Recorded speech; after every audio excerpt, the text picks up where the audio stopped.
Rent to Own, and sponsored by Elegant Homes and General Construction Limited, where quality meets value. Syntex tanks, strong, tough. EcoBank Joy News Habitat Fair. Affordability, comfort, or luxury.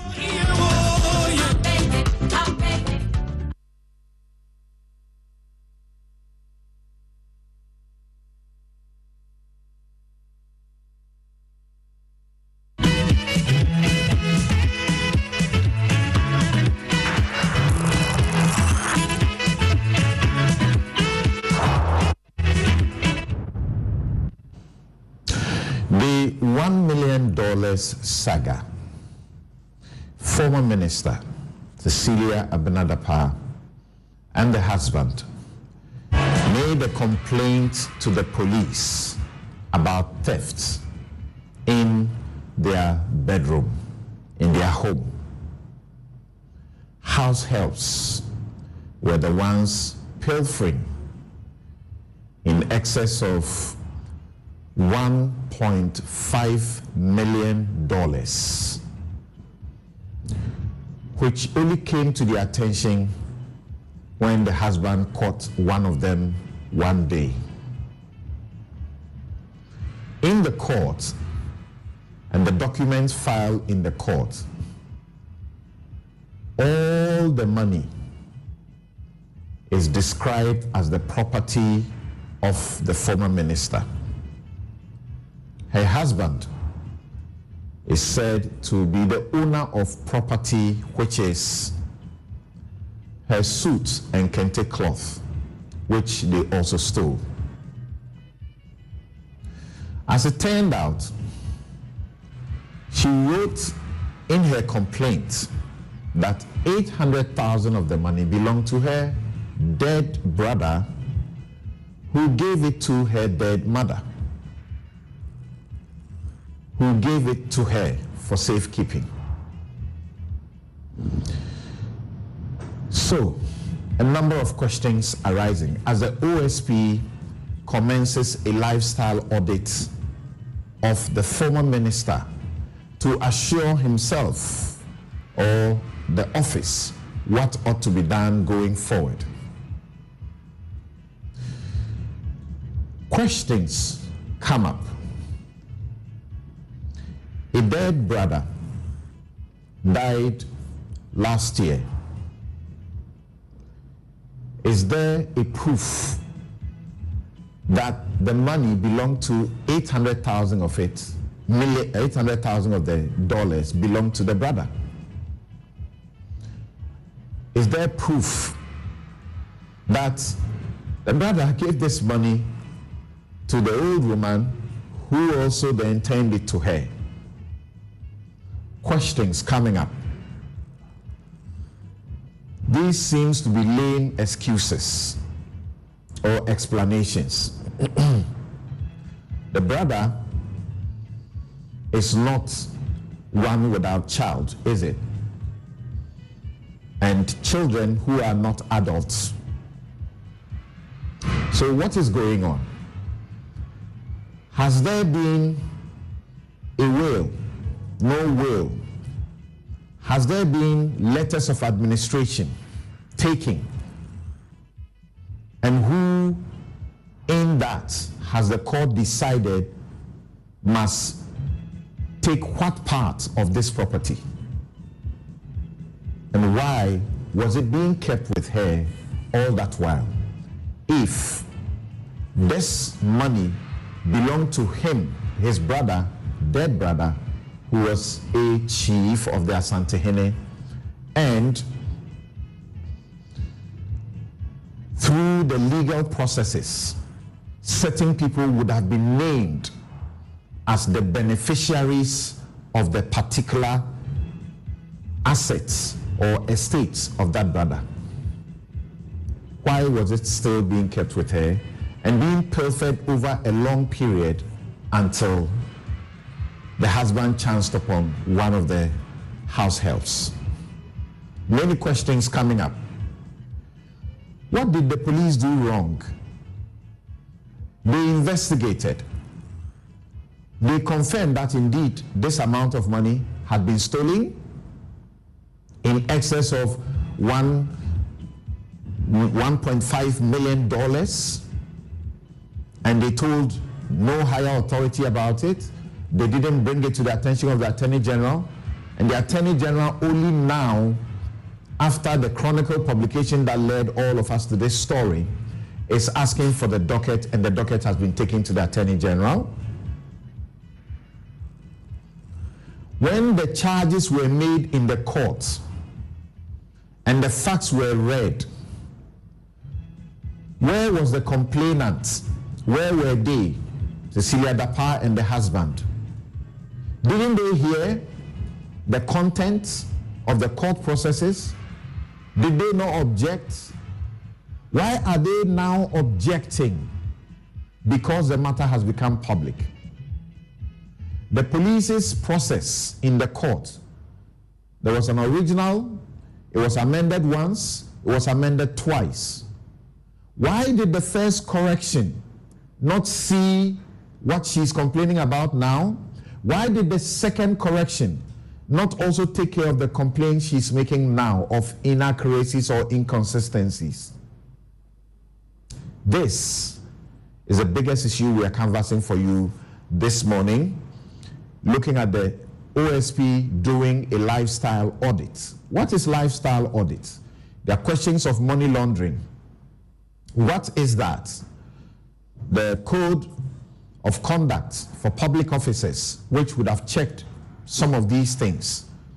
What is it, and why has it not been passed up to now? We shall go to Adisadel to check how the bullying that harms and almost kills is allowed to go on there, and whether this will be stopped, not only in that school, but all schools in the country. And the Pentecost Church of Ghana, or the Church of Pentecost, brings all our politicians together and other stakeholders. Actually, Parliament could not work because of a conference that the Church of Pentecost brought them to. It was about a national moral vision plan. Now there's a suggestion out of this conference that there ought to be set up a National Moral and Integrity Council. Really? I'm Samson Ladia Yanini. We'll be right back to deal with the vexed matters.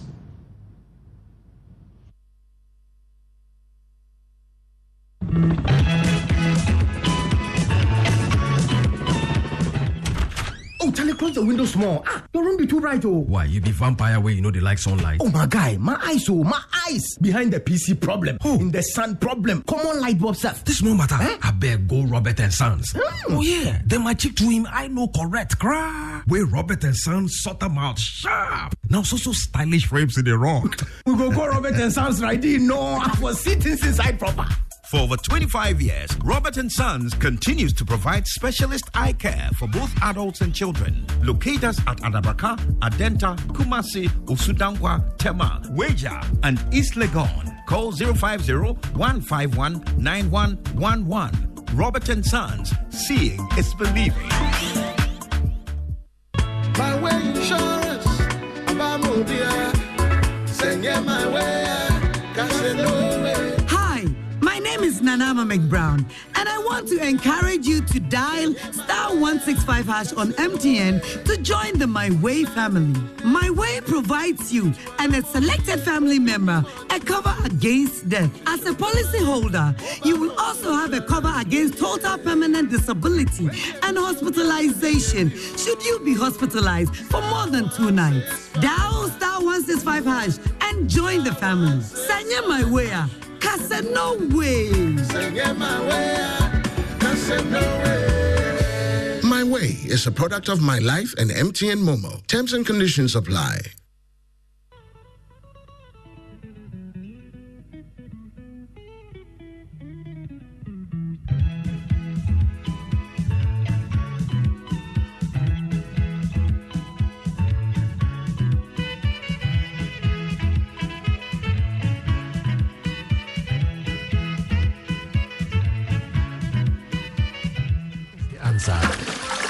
Syntex tank Are you strong?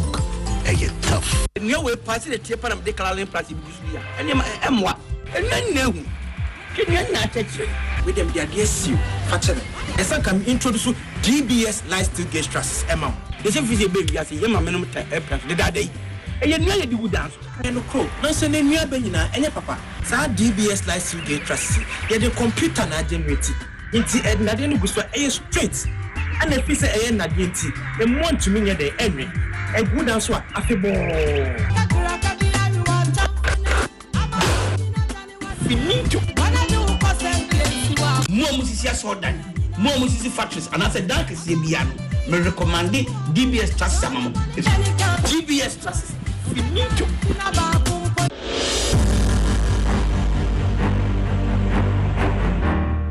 My name is Tina.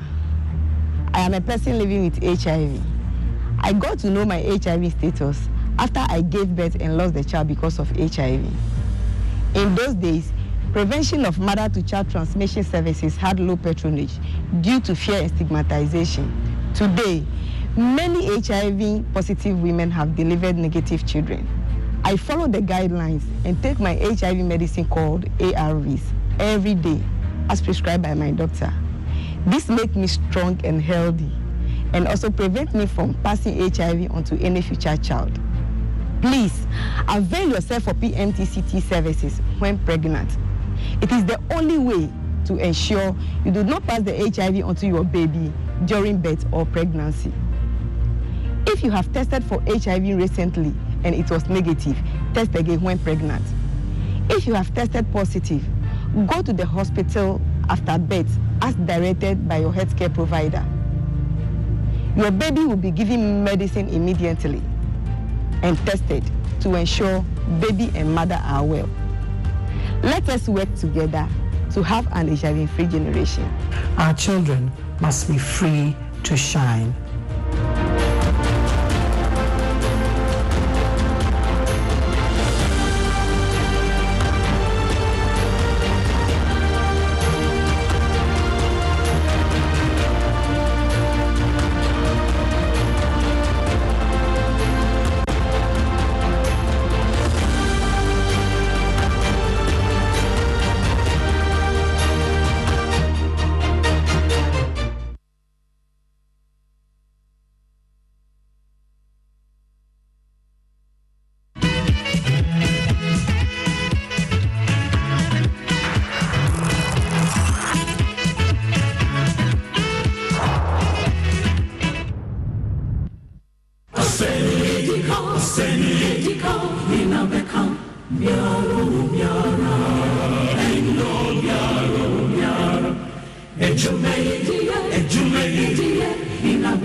Welcome back. This is News File, your most authoritative news analysis platform, and here is a very brief take.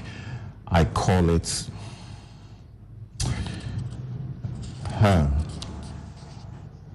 So you first introduce you to Article 41. Many times I have taken you there to Article 41 of the 1992 Constitution of Ghana. And what does it say?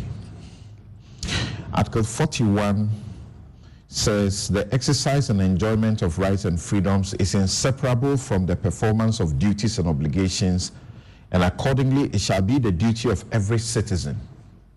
So you have duties and obligations as a citizen.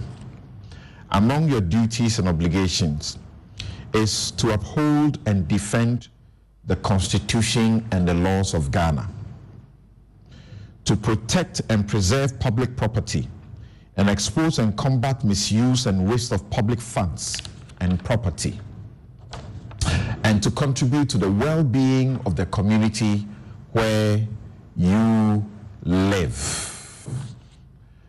My take is a very simple one. Pay attention, listen, and watch this. And I ask the question, Nahu Kosam. What is the difference between the ordinary thief and a political thief? Number one, the ordinary thief steals your money, your bag, your watch, and your jewelry, isn't it? But the political thief steals your future, your career, your education, your health, and your business. Number two, the hilarious part is that the ordinary thief will choose whom to rob. But you are the one who choose the political thief to rob you. Because we choose them. We vote them. We blindly say we are not blind. Who is deceiving who? The ridiculous part of the whole issue is that we will fight to defend and protect our belongings from the ordinary thief. Is it not? But we fight each other to defend and protect the political thief. Is that not what we do? Thugs will be fighting themselves to protect those that are stealing our career, stealing our job, stealing our health, stealing our success. And that is my take. This show is brought to you by the candid sponsorship of Bank of Africa, as strong as a group and close as a partner, MTN everywhere you go. Ashesi University, educating ethical and entrepreneurial leaders for Africa. Robert & Sons Optical Services, your comprehensive eye care service provider for 31 years. Duroplus, how you get your water matters. Remember, where Duroplus goes, water flows. DBS Industries, roofing, Papa Fie. My Way, dial *165# on MTN to join My Way today. Cherry Tree Properties, we develop spaces as though we were going to occupy them ourselves. Syntex tanks, it's strong and it's tough. Flamingo paints, simply superior. So call a friend, tell a friend to tell a friend that you need to be here on Newsfile this morning. And my guest, Dr. Richmond Echiahene, is corporate governance and banking consultant, Salman Partners and Financial Consults Limited. So you met him so many times during the banking crisis when we hosted him almost every day. Doc, thank you so very much for making time to join us. Thank you too, sir. Great. Amechi Insofo is cross-border asset recovery expert. Amechi, thank you so very much for joining us on Newsfile today. Thank you very much. Right. So he's an expert who will help with his expertise on the questions we are asking. As in lifestyle audit, what exactly is it? Money laundering, what is it? And we're also talking about the conduct of public officers bill, which has seen over a decade in the hands of the executive, gone to parliament and ditched, and we don't know what is happening to it now. But we have a lot to tell you about it. Dr. Justice Shremsai, I call him teacher. He's a senior lecturer, Faculty of Law, GIMPA, and managing partner, Praetorium Solicitors. It's been very difficult trying to get you onto this show. So today, we are thankful that you made time. Thanks so much for having me. Thank you very much. As you do. Mary Awalana Ada is Acting Executive Director, Ghana Integrity Initiative. That is the local chapter of the International Watchdog Transparency International. They have issued a statement on the back of the OSP's investigations, giving their support but demanding that things should be swift and thorough, and that the OSP must inform the entire Ghanaian populace of what he finds as quickly as possible. Mary, thank you so very much once again for making time to join us. Thanks for having me. Great. Good morning to all of you. Right. Dr. Yao Pebi, medical doctor, global CEO, Hub Group and Steering Committee member, the Ghana Compact. He's a doctor, medical practitioner, but he's a very passionate patriot, and he sees things that happen in this country, they just break his heart. And sometimes he even can't help but weep on national radio. Doc, forgive me for reminding you of that event, but thank you very much for making time to join us. Thank you for having me, Samson. I am grateful. Great. We will also be joined by Alfred Tia Yeboah, Deputy Attorney General and Minister of Justice. You have heard him speak to some of these issues and explain some of the matters, particularly the call for the police to submit the docket to the Attorney General, which the police have done. Questions have been raised. Certain issues have come up. Mischief has been raised as well. He will help us to understand why they are getting it now. They are getting in now, and what they intend to do. Right. So many have said, this is an individual. She's got her money, and she decides how to keep it. What's your problem? Why do you want to follow how she keeps her money? Even if she decides to dig under her bedroom and keep it, what's your trouble? Anyway, from some of us, from where we sit and from what we know, it is a very, very serious matter and an investigation that is going on. And we pray for strength and protection for all the people who are involved, from the Attorney General's place to everyone else. Now, the reason it is not the usual common situation is that she has been a minister of this country, and it was during that period that this happened to her.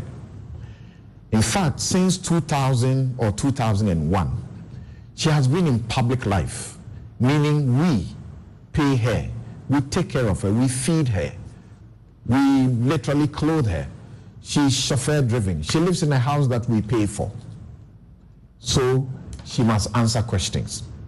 Beyond that, she has superintended over humongous amounts of money into contracts for the state. You have heard about the over $40 million contract that she superintended over. There's the 100 million Kole Lagoon dredging thing that she superintended over. The president was there when Tachia was minister to see what was happening at the place. And I was going to bring you a footage, a very brief footage, to see when the president visited the Kole Lagoon and what were being promised. You heard about how that place was going to be turned into a recreational area, you know, and so on. I'll show that to you, and seeking to justify why she has superintended over too much that belongs to the public. And that's why we have to ask the questions that we ask. So we begin with preliminary matters before we get into the major issues regarding lifestyle audit, money laundering issues, and the public conduct of public officers bill. So let's begin with the lawyer and law teacher who is in the studio. First of all, she says that there are inconsistencies in the matter as put out by the police. And this is why she's told a story that has been projected on Saturday last week. That was like 2 days after the matter broke. Some of those who purported to speak for her were saying funeral donations were involved and her mother's money was involved. Some had actually said the money did not really belong to her. Her husband is a rich person, an accomplished architect, and so part of the money is hers. How does it happen? That critical question. Now, if you have heard anybody refer to the charge sheet and say that in the charge sheet, it is there that the money doesn't belong to her, tell that person that is a lie from the pit of hell. Because from the original charge sheet to the second amendment on the 5th of July to the 20th July amendment, it all says the monies belong to her. How does this happen? Please, let me watch this again. I was going to introduce you first to the money she has superintended over and what we wanted her to do for us. And that's why we cannot take it lightly that this is happening in her bedroom. Watch. This dredging, cleaning up is going to take about 6 months to complete this one. Then the Kwale Lagoon itself will take a longer time because that's where we have more composition of material, which needs to take a longer time, maybe about a year or two to finish. We're going to have recreational facilities. That is the sea outflow. So along we have recreational facilities, other infrastructure, we can have some hotels will come at the end. And this makes the whole place then we're dredging all the way through cycle to Kwale Lagoon, where we call the cleft interceptor. From there, we end up at the estuary into the sea. Before the commencement of the work, this is how the situation was. The channels were heavily silted. Along the channel, you can see very heavy siltation. So this is the beginning. Then during the process of the dredging, we had these situations. Gradually, we came up to the end. Then finally, this is the stage that we have reached. And then after that, there was a continuation to carry out the silting, because as we progress, more silt come. And right. So the site engineer speaking to the president and his entourage, when they visited the Kwale Lagoon area, outdoor, and the desilting work that they were doing there, the president was there on the 21st of May 2019, and on that visit, Cecilia Dapaah was a minister, so she was there. And what they told us was that this was going to be turned into a recreational center and a whole lot of things will change. According to a letter from the Comptroller and Accountant General dated the 19th of March 2022, there was a bank transfer or bank transfer advice wherein the amount of 100 million Ghana cedis was transferred from the sanitation and pollution accounts at the Bank of Ghana into the accounts of Dredge Masters Limited for the purposes of ensuring that this work was done. People are complaining this place is still stinky and the problem persists. Practically nothing has been achieved.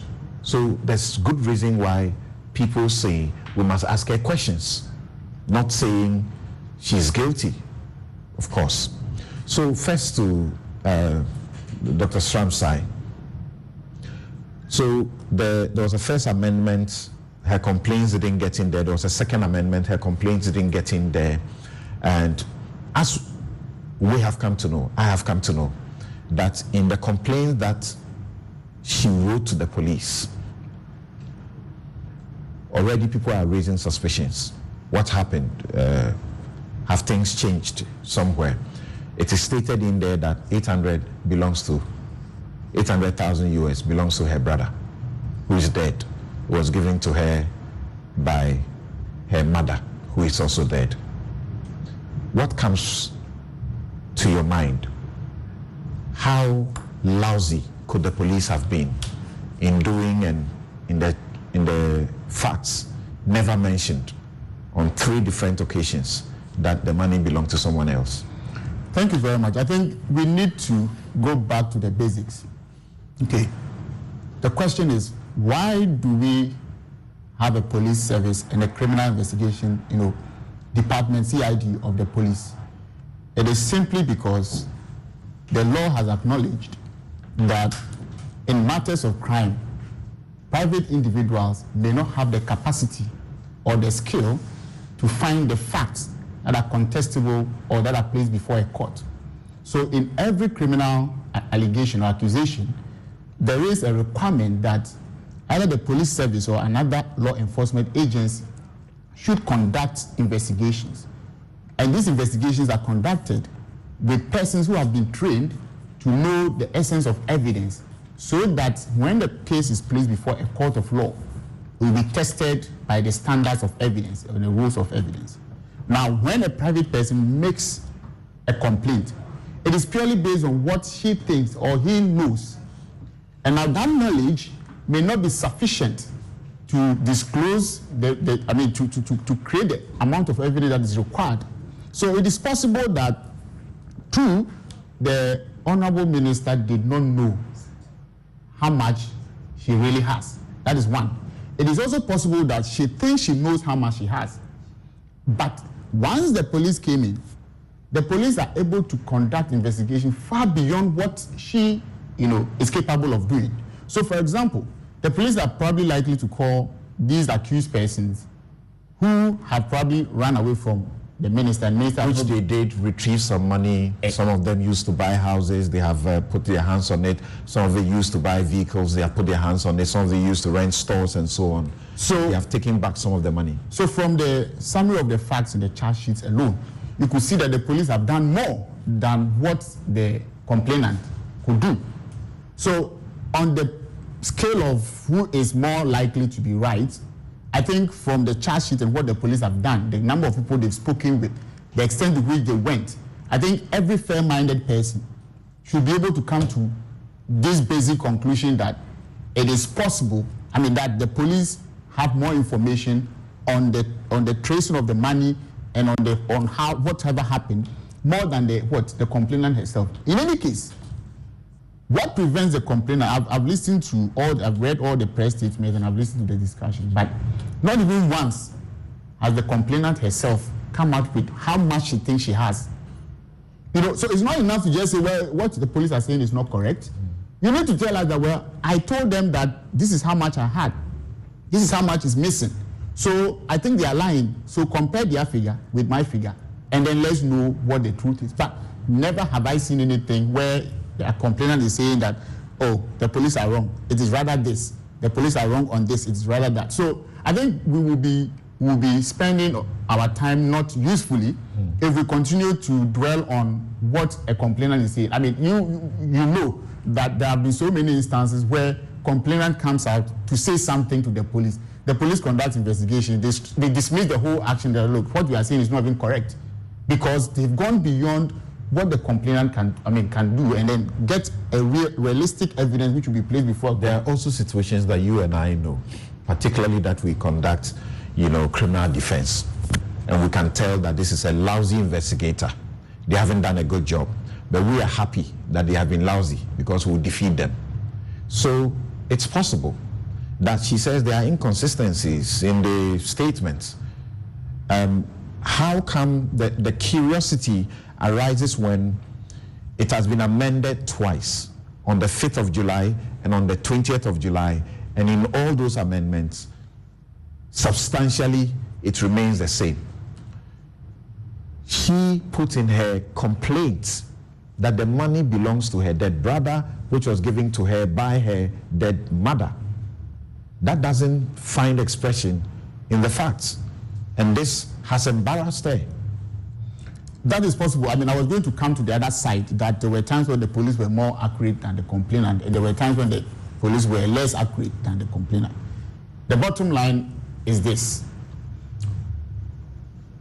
What is the extent of discrepancy between what the police are saying and what she has? Until she comes out with what exactly she thinks, we have no basis to wait, or we have no basis to question what the police are saying. So unlike the situation where you are conducting a defense, where you are probably through cross-examination have shown that what the discrepancy she's concerned about, which some of us have discovered from her statement to the police, even though questions are already being raised, whether that statement is the statement that the police used to work from the beginning, did the First Amendment and did the Second Amendment, is that the USD, out of the $1,800,000 belongs to her late brother, and it was in a box and it was broken into, and that the money was given to her by her late mother. And again, that there were funeral donations of 300,000 Ghana cedis or so as part of the money stolen. So this for her are the two key things that bring the discrepancy. You see, that point is neither here nor there. Money which belongs to someone who is dead has been transferred to another person who is living. Do you still insist that the money belongs to the dead person? So I can see why a police will not be concerned about that line of discussion, because when you are dead and you have handed your property over to someone, and I assume that what she's saying is that the money has been given to me, so she's now the owner. So the police are justified in saying that you are the owner of the money.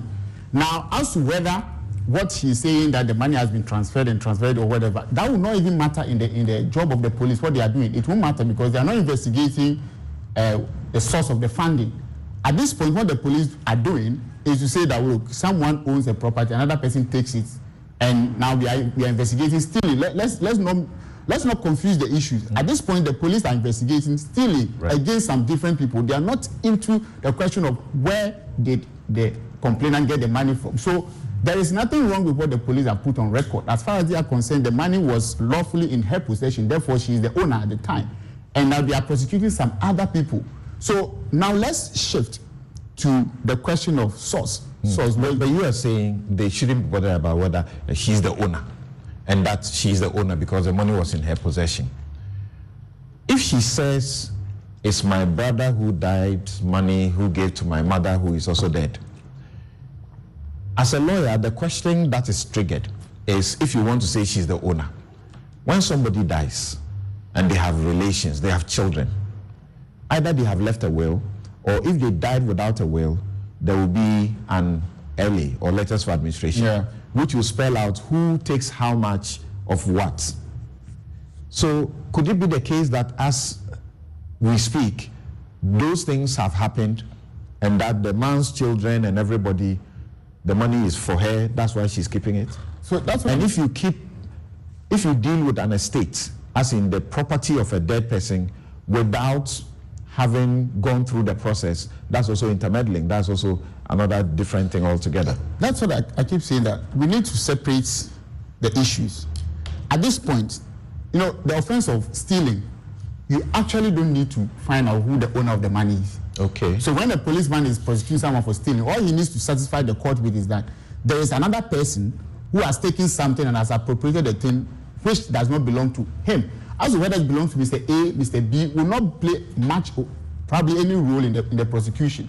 Now, when we turn the table and we go back to source of the money, then that is where what you are saying will come in. Where did she get the money from?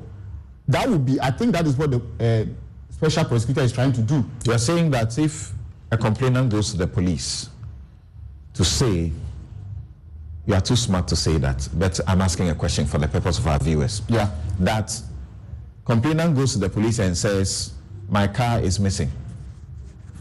It's been stolen. The police won't confirm that in fact you had a car and it has been stolen before they pursue it. You see, the police would confirm that you have a car and all right, but it doesn't take away. What I'm saying is that it doesn't take away. You see, what the minister is saying is that the police should have put in their summary of facts that the money does not belong to me. It belongs to some persons who are dead, right? And I'm saying that from a practical point of view, if you're a police officer and you're prosecuting such a matter, your interest will not be the source of the money. Your interest will be who has possession of the money, who is the complainant. Possession. Custody of the money. So the legal ownership or the title to the money is a different question which will be gone into separately by another institution. Okay. So, in as much as the police will be interested in who actually owns the car, in the matters of court and what they are going to do, they have no interest in tracking or tracing the source of the money up to the minister. So, it is understandable why the police will not place much emphasis on where the money came from at this point. However, when another institution or even the same police is trying to investigate the minister for the source of the money, which is not the focus of what the police are doing now, then they can go to, okay, you said this person gave it to this person is dead. Then they will ask the question you are asking, okay, where is the where that distributed the money? Even the person who died, what's their title to the money? Because clearly she's not a public officer.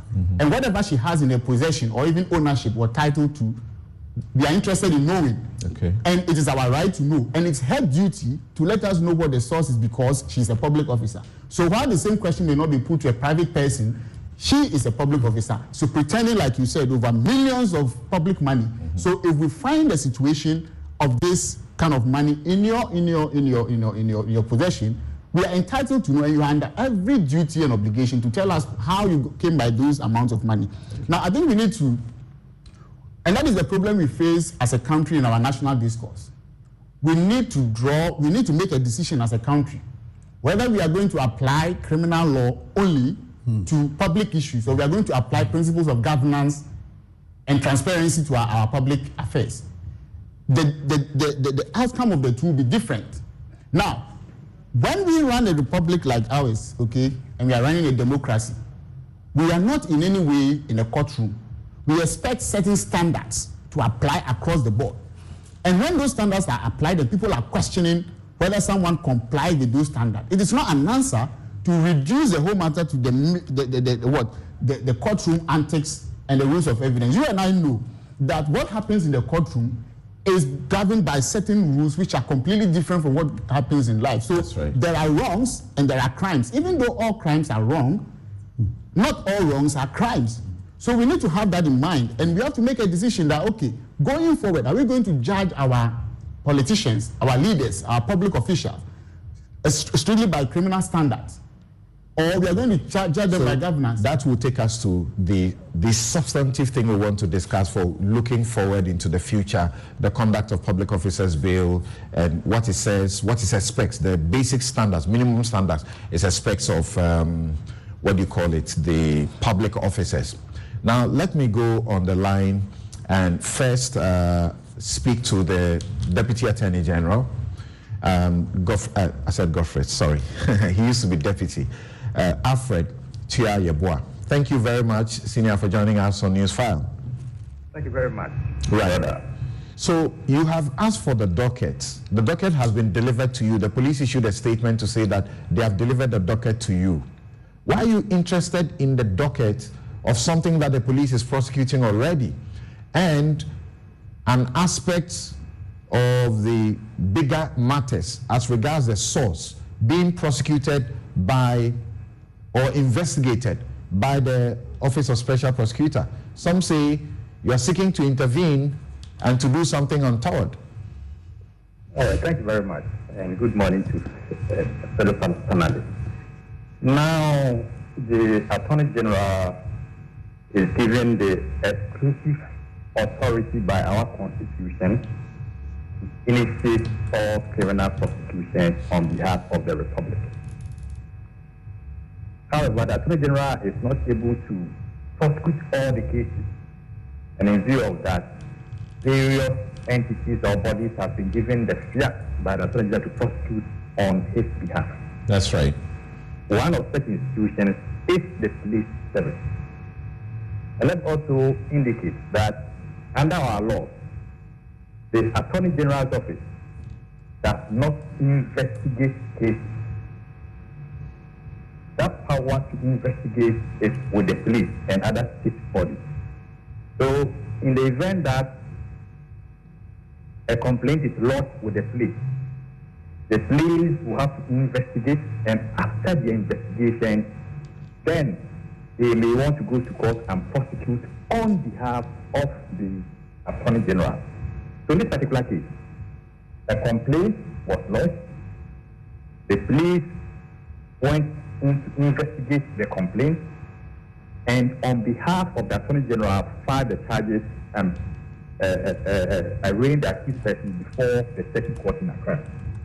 But because the police prosecute on behalf of the Attorney General, they are under a duty to ensure that either the Attorney General is informed about such cases are pending before court, or they seek the further intervention of the Attorney General before they even commence prosecutions in court.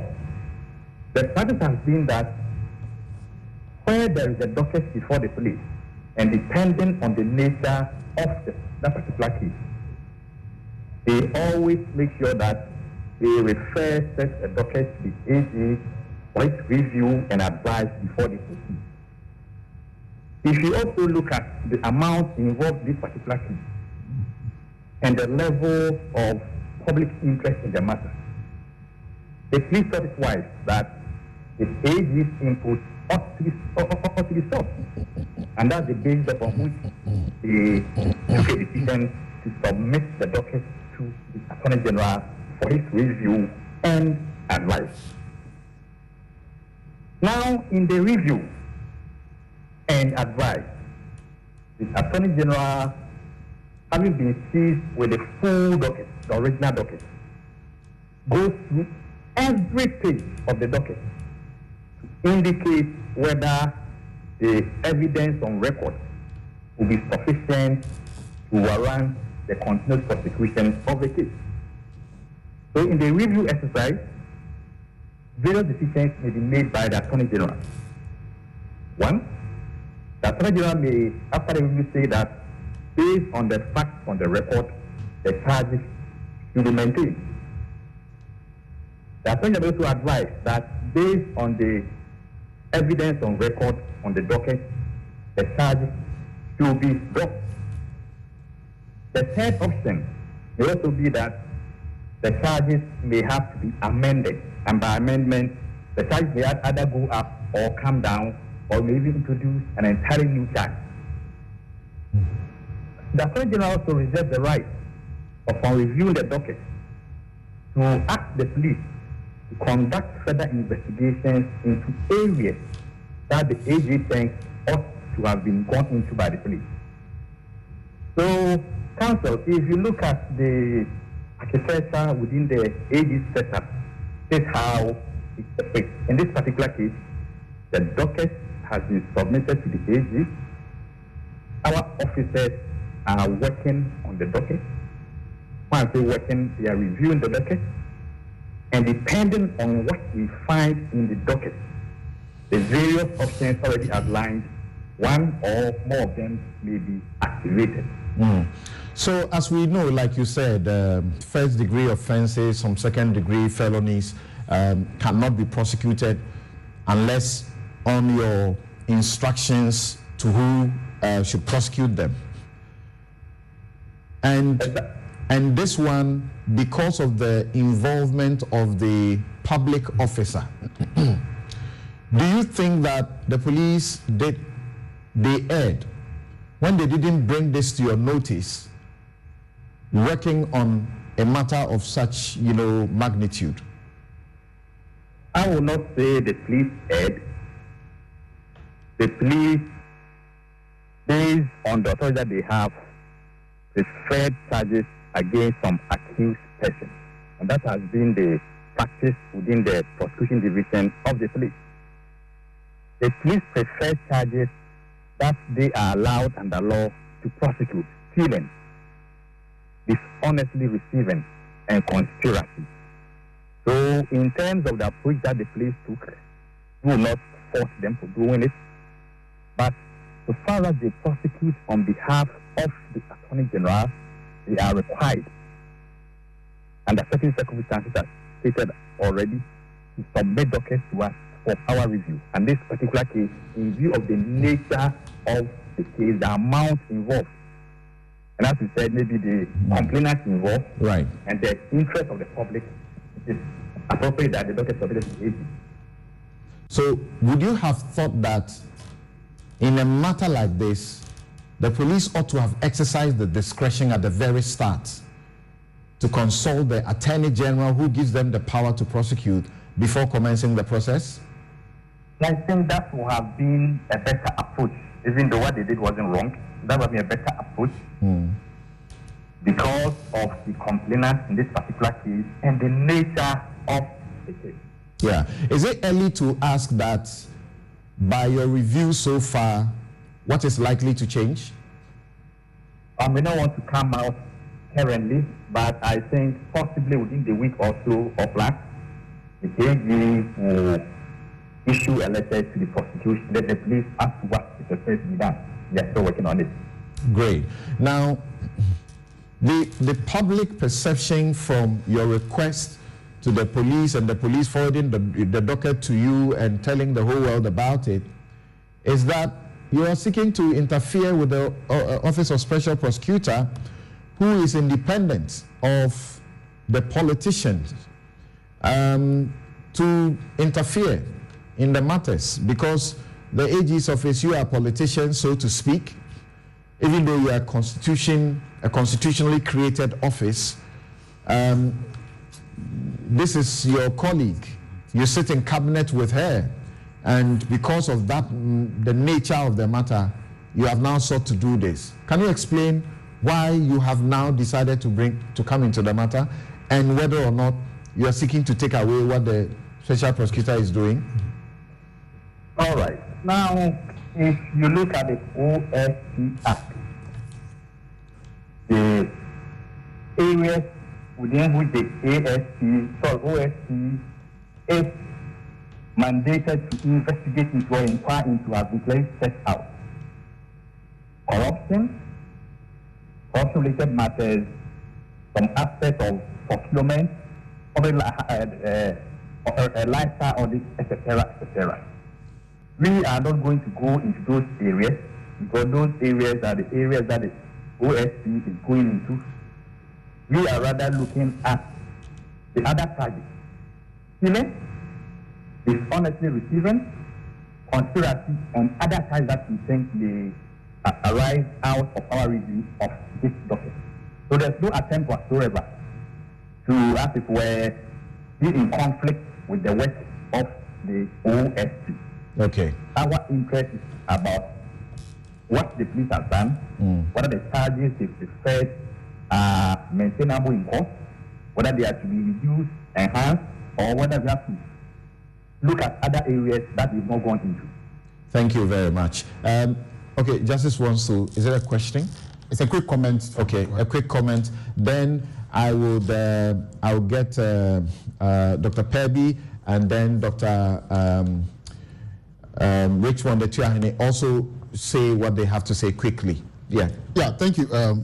Do you recall that the Attorney General a few weeks ago issued a statement to the public and said that when the Attorney General is doing its work or their work, they don't look at who is involved, they don't look at anything, they just look at the law and the evidence. You recall, that was in respect of, I think it was when they were calling for nolle prosequi in terms of the assembly. Now, the Deputy Attorney General is telling us that this morning, that when you look at the person involved in this matter, they think that they have to require a request for the docket. And this is the problem we have with this system. That is why there is no trust in the way things are done, and that is why people are complaining about. And once you request for the docket, people start complaining, because experience has taught us that this regime is not following what we ought to follow. Let's be honest with ourselves. This is stealing. How many stealing cases are in this country today? How many of them would the Attorney General request the docket be brought to them? Probably none. You see? So when the Attorney General comes in a simple case of stealing, okay, and is requesting for the docket, and now the Deputy Attorney General is telling us that they are requesting for the docket because of the person involved. The public interest, that's what he said. Well, he said the person involved first, then he said the public interest. Of course, every criminal case is a public interest matter. That's why the state is the one. Exactly. So when you tell us that because of the person involved, then the people are justified in suspecting that you are indeed in the process of doing what you usually do. Don't forget, this is not the first public official matter which has come, public official who has been involved in anything that people suspect there will be a crime. What has come of any of them? No real outcome to what people expect. So when you go again and you ask for the docket, then the people are entitled, by way of memory and common experience, that no, perhaps we are heading towards that direction that we know of. Okay. So that's just a concern you want to raise. Thank you very much. Let me have Dr. Pebby. Yes, Dr. Pebby, from where you sit, you may want to ignore the lawyers and their legalese, and then let's hear from you. But it was deliberate to have the two speak first, particularly the Deputy Attorney General also, because we're in a place where particularly the media, oftentimes there's too much, if you like, sensationalism and non-facts being turned into fact for a discussion. Yes, Dr. Pebby. Yes, again, thank you for having me here. And I love your approach because it's created the legal framework for us to have the discussion, which is important. But I also like to say that a lot of times in this country, sometimes we let the technicalities overrun morality, ethics, integrity, and maybe even common sense. And so I appreciate the legal framework and particularly justice. I love how you said the police, for example, were looking at a case of stealing. Because as an ordinary citizen, one of the first things that came to mind was, the police were reported to that over $1 million have been stolen, and they went after these people, these house helps. Didn't it cross their minds, why would an individual have $100 million in their home? Right? That's for me, the common citizen's question. But now what you're saying is that, well, legally the police are looking at somebody has stolen somebody's property. But, well, then that brings in the OSP's investigation. Why should a public officer have $1 million sitting in their home? And that is why I say that this is not just legality. There are issues of morality and ethics involved. In fact, there even are issues of optics. Just optics. When you're a public officer, you are held up to a higher moral standard, an ethical standard than everybody else. So it is when you're a teacher. In fact, the scriptures say that not many of us should be teachers, because teachers will be judged with stricter rules, because we're supposed to know better. So that's where I am coming from, right? Why will a public officer have $1 million, whether it's for their uncle, whether it's for their brother, whether it's for the mother at home? And why would this not raise alarm bells to a police? Is it normal that people keep $1 million on them? Is it normal for the police that they've seen that public officers stash money? And one of my concerns is, and I'm speaking as an ordinary citizen, because during the currency crunch, US dollar crisis in our country, I was told by individuals of ministers who come and change millions of dollars or hundreds of thousands of dollars. I couldn't believe it. Maybe I'm naive. So is it that some people know that it is quite normal that public officers will have lots of cash on them? And indeed, we've seen cases where, ministers and parliamentarians have lost money. They went to wash a car. Somebody stole 25,000. So has it become normal to the police so that it doesn't raise the bell? That is problematic. Another thing that worries me about this case is the very prejudicial statement the president made, and people have called him a clearing agent, right? Literally say, I am confident that you'll be fine, nothing will. Why on earth would the president make such a statement? He's supposed to know better than you. You have more information than you have on the case. That is his minister. Before the minister resigns, they would have had conversations. So he believes the minister's story. What's wrong with that? Why then go even for the docket? What is the deputy? Samson, let me tell you that people are calling the president a clearing agent, all right? And so one wonders why, again, and I've done some financial advisory things. We raise red flags when it comes to money laundering, anything more than $10,000 and things like that.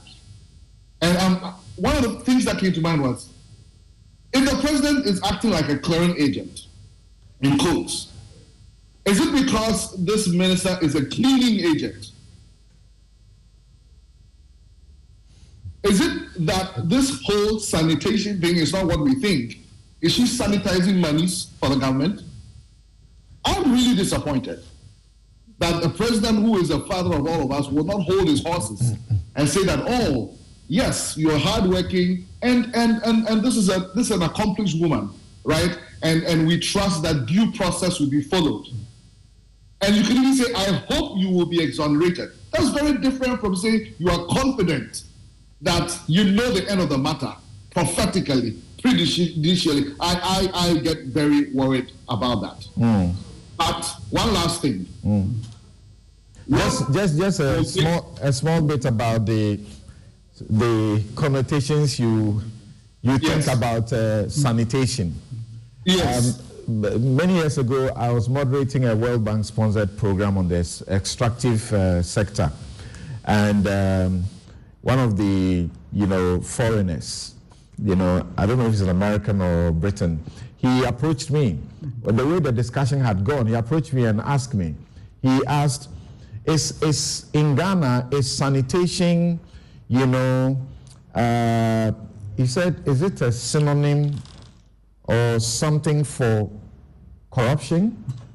Please go on. Well, that's what it seems like. Because if you ask me, seems like she's sanitizing monies or washing monies, laundering, which should not be the case. Again, it shows how low trust is in society. And the good lawyer mentioned that.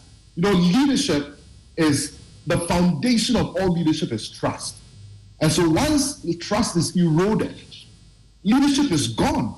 And that is why people are concerned. Why is that Attorney General calling for the docket? Because there's no trust. Why will there be trust when the president has already cleared somebody who is yet to be investigated? I am worried that we are playing with leadership and the high calling that it is. Even for the minister herself to have gone after these two people or these house helps, did she not realize it was almost like you are running naked after someone because you're in the bathroom and they came for your stuff? Well, that's part of the argument in her favor by those who argue that if it was money that she could not justify, she would have kept quiet. I wish we could say that, because on the other hand, what it could also mean is that if there is any wrongdoing, then maybe her cup is full. Okay. But that is why I'm saying there is a normalization. And some people have come out to justify why anybody will have $1 million. As if $1 million is nothing. You can just go around the street and pick it up. No. People have also wondered, could this money, you heard you guys transmitted live Yaon Sako's lecture during the week.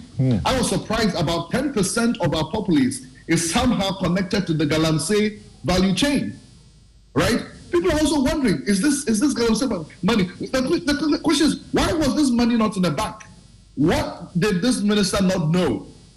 As educated as she is and her husband, what was she afraid of? Okay. Why was this money not banked? Thank you, Dr. Alpebi. Let me come to Dr. Richmond Achiahene. Okay, I'd rather not, elevate that. People have been, raising all sorts of questions, about her moving forward and making the complaint. Well, some say that's rather to justify that it's clean money, nothing is. Some say, well, her cup was full and this was God and that was her money. She cannot claim it's not hers. Yes, so, Doc, having followed the discussion so far and the facts as have come out so far, from where you sit, what do you say about it? Thank you very much. Dr. Pebi refers to the time when the government was calling on all of us, particularly those of us who sit on shows like this, were being pleaded with to tell the public not to hoard. The black market was being blamed and so on. Everybody was being told not to hoard money. But the facts remain. I know just too many people who didn't make any qualms about picking whatever money peswa they have in the bank and converting it into dollars and keeping it under their bed. Thank you very much. I think I'll first want to Dr. Shem for what he said. And from what the last speaker just said, I mean, the docket being called by the AG, and from the experiences, like Dr. Srem said, creates suspicion. That is why everybody is worried. That is why everybody is worried that why didn't we allow it to go the way it was going? And suddenly we have one leg from OSP, the second leg with AG.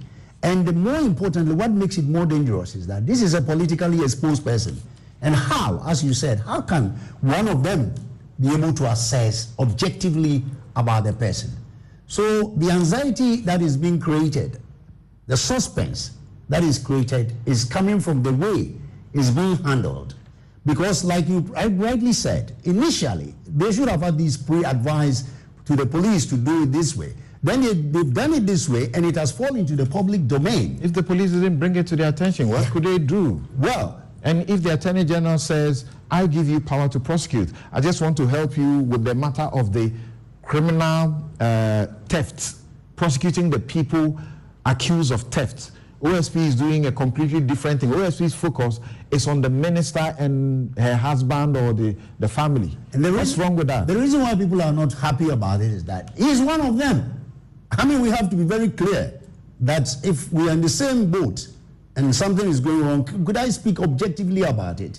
You know, let us be Ghanaians, like morally and ethically. Let us begin to think rationally. Not everything is by law. I think, what sort of country is this? Are we being ruled by law alone? The moral and the ethics are very, very important. That is why we find people hooking people's neck. So what's the suspicion? There's criminal prosecution going on. The AG will get involved and do what? Get the money that they want to retrieve for the woman reduced, or what? To her disadvantage? Not to her disadvantage or her advantage. What I'm saying that institutions that has been created are not independent. Let us make it clear here. Are they, the AG, is it independent? You see, AG is not independent. It's not independent. No, but the question I'm asking, what's the fear about the AG's involvement in the aspect of the theft, which is against the individuals who stole the money? The fear is that it has happened like Dr. Srem said, and what has been the outcome? The fear is that we've seen it before, and we will see it again. So why do we want to do these things as if we're all trying to do one thing or the other? So that is my take on it. But like the question you said, is it a cup full? You know, when the crisis started coming, the dollar started running 15, I had so many people telling me, asking me for my advice. They asked me, Doc, what do you think about this economy? The first thing I ask you, if you destroy somebody's asset in your custody, do you expect other people to have the asset and give it in your custody? I'm trying to say that the bonds that were destroyed, it is people's money that's been entrusted to you. And you have consistently and deliberately destroyed a value of 90. Deliberately? Well, I would call it, because those of us in finance, if I have a return of 19.3 for 5 years consistently, and you spread it for 15 years with a drop rate of 8.5, the value is completely lost. But where's the deliberateness? Because we are in a difficulty. No, Craig, now who caused them? In your opening speech, I like your take. You said, now who caused them? Who caused them? Sammy, who caused them? All this borrowing and borrowing, we knew where we were going. I predicted it in 2019 at my lecture at Kimpiski. I said we are heading down to the drain because the way we are borrowing, it is not commensurate with the project that is supposed to give us a little education here. What is the impact, negative effect of not taking such amount of money to the bank and keeping it at home? The negative impact is straightforward, Sammy. You are depriving the surplus end of the money to the deficit end. What means that the banks will receive this money and will give it to loans so that the economy will grow. But if you do that, if you don't do that and somebody hold on it, that money is being withheld. That is why you move the money from the surplus area to deficit area through the financial system. Again, when they say they are monitoring M1, M2, the measure of money supply M1, M2, they cannot measure it. But the quantum of the money is sitting somewhere where nobody even has to control. It doesn't work. What about inflation? It is no. That is where they did. You see, immediately they saw the currency going down. They pumped in the money. They bought the dollar. So the dollar started going to 15. So even this hiding this money has something to do with the pricing of the currency. And these things have ramification effect and the negative effect on the economy. So when people say inflation, what do you ask? Why do we talk about that? We talk about it because it erodes the purchasing power of the Ghanaian. That is why we are more concerned. But let me come to the point. I said that though is a moral, ethical, and not a criminal. No, not at all. As Justice had mentioned earlier. Yes, at all. Yeah. At all. It's not. I mean, I think Dr. Pebi also. Holding on to the money to me, I mean, a rational human being. When you have a bad economy, inflation running, depreciation going here, fiscal deficit running as helter skelter, the best that you have to take a position. And ideally, people would buy the foreign currency, keep it, or they will alternatively, if the property market was good, they would go into properties. In Nigeria, we're told that there's about $3 trillion in the economy, but less than 20% is in the banks. People are holding it. There's no crime. Yeah, there's no crime. Let me just chip in this. I think we need to be very, careful how we even say that there is no crime in keeping the money at home. Yeah. Okay. Yeah. It may be true that we don't have a particular law which says don't keep so and so money at home, but you cannot keep that amount of money at home without committing some crimes along the way. For example, in April 2022, which is around the same time that these monies were probably being accumulated, the Bank of Ghana published a notice number BGGOV SEC 2022-04.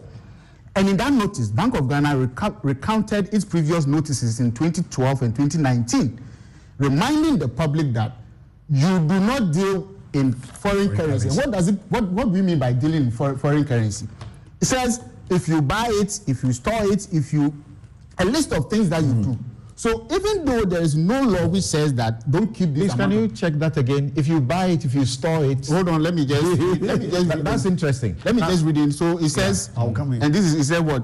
Please tell us again, what are you reading? I'm reading from Bank of Ghana notices, which is actually from Act 723. And these notices are kind of laws. Yeah. According to they are laws. They are laws. Yeah. So it says, it actually quotes section 3 of Act 723, that is the Foreign Exchange Act, and it says a person shall not engage in the business of dealing in foreign currency, foreign exchange, without a license issued under this act. Then the business of dealing in foreign exchange includes purchase and sale of foreign currency, receipt or payment of foreign currency, importation, exportation of foreign currency, lending and borrowing. So you ask yourself, how did you come by this volume of foreign currency? But this is like the forex kind of business, people who are dealing with. No, you can go for if you go for license, then you are authorized to do so.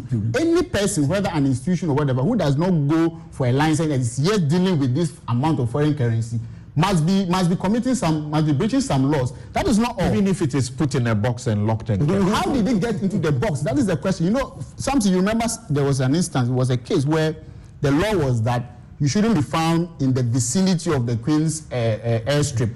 And the person crossed into the center. When he was arrested, they said, I'm not guilty. I was found at the center, so I was not found at the... And they asked him, how did you get to the center? So the question is, how did you get this amount of money and locked up in a box? You couldn't get it without doing any of these things because we don't print dollar. Let me finish something, just a minute. We don't print dollars in this country. And we know how much dollar you can carry in cash into this country. It cannot be more than $10,000. That's right.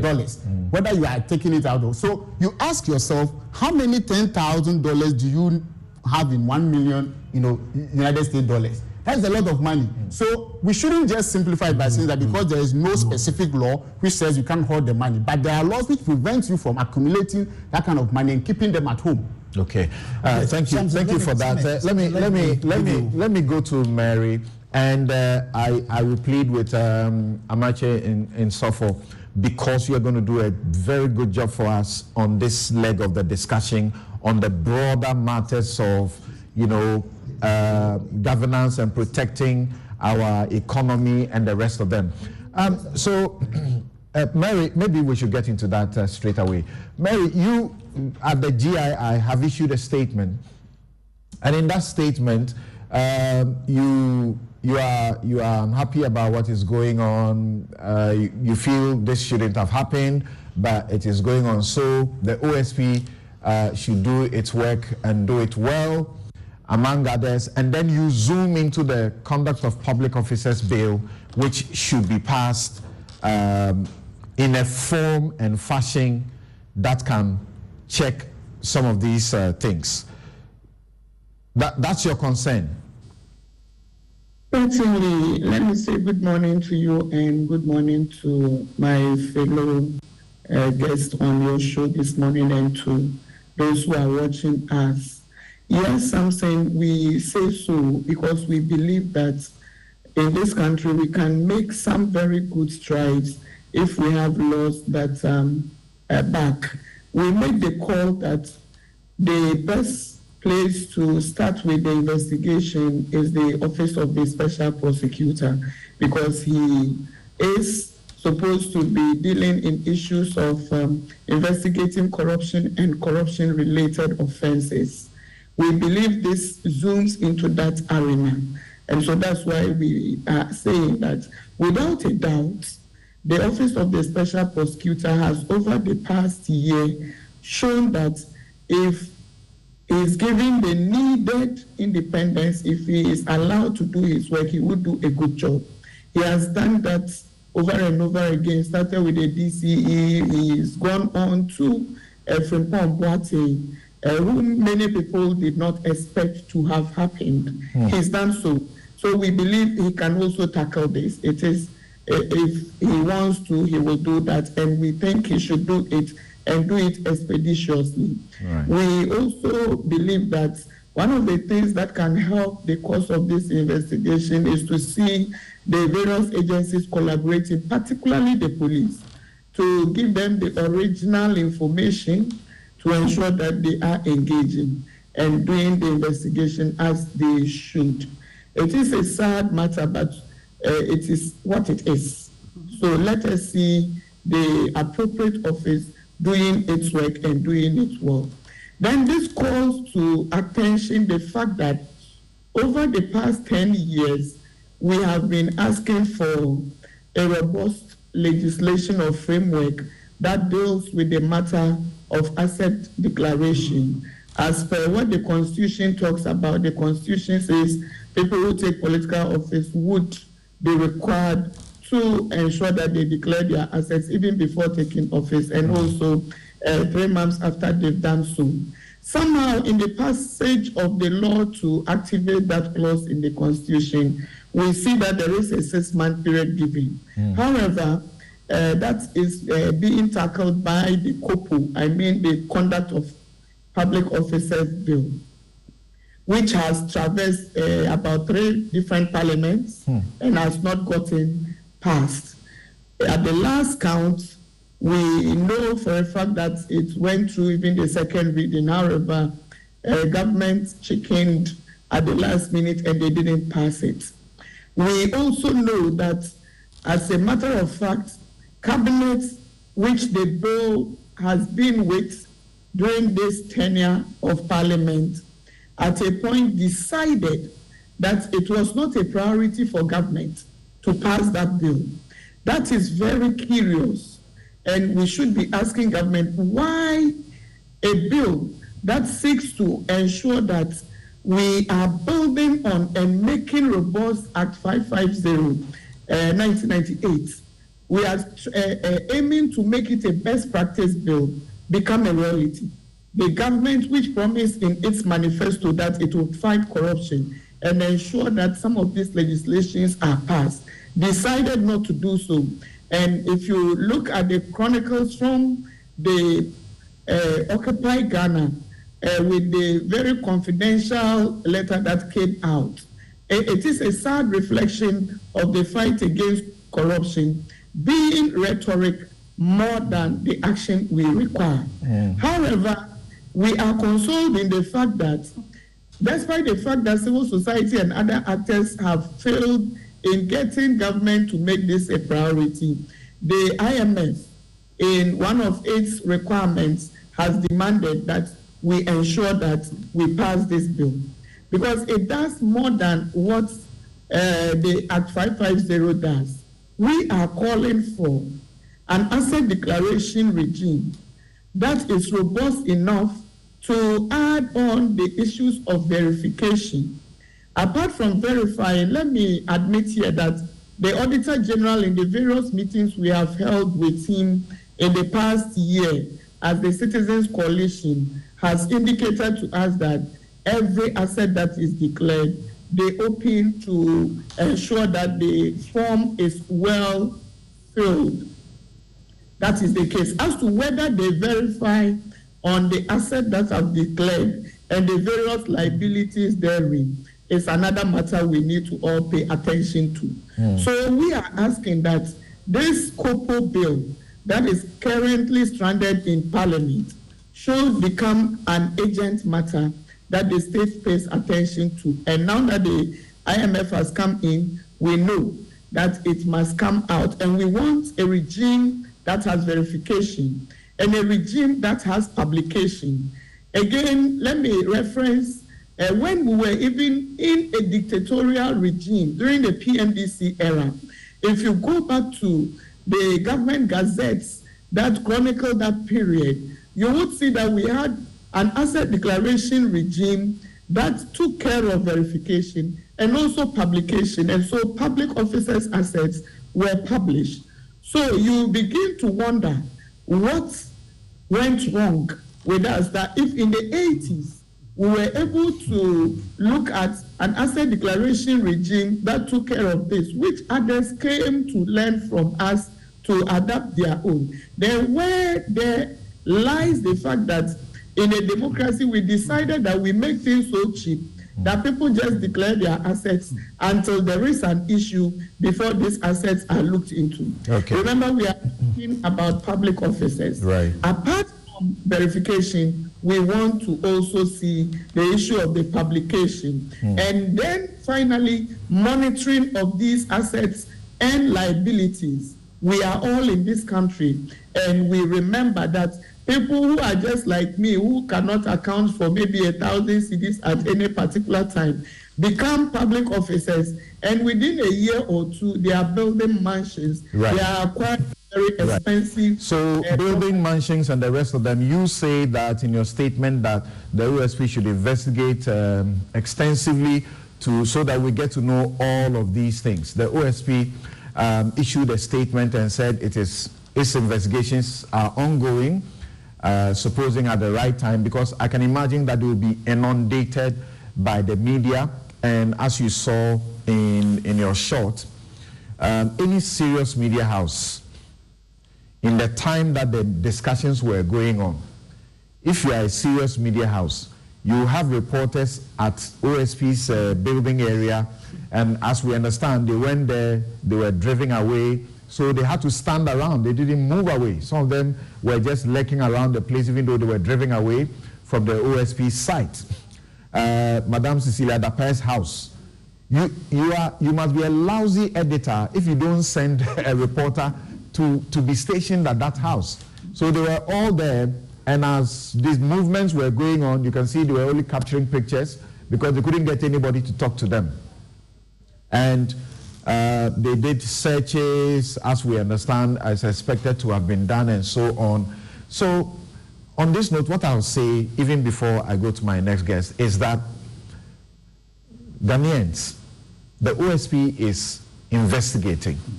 What is your role? Do you think you don't have a role in this? You have a role. Your role is this. If you know that this public officer has a property one place or the next, if you know that they have stashed some money somewhere, the OSP needs you to supply information. And guess what? If you do it rightly, you benefit. In fact, those who are stealing the money in the house, you don't have to steal. When you suspect that the money is tainted money, you don't have to steal it. All you need to do It's blow the whistle under the Whistleblowers Act.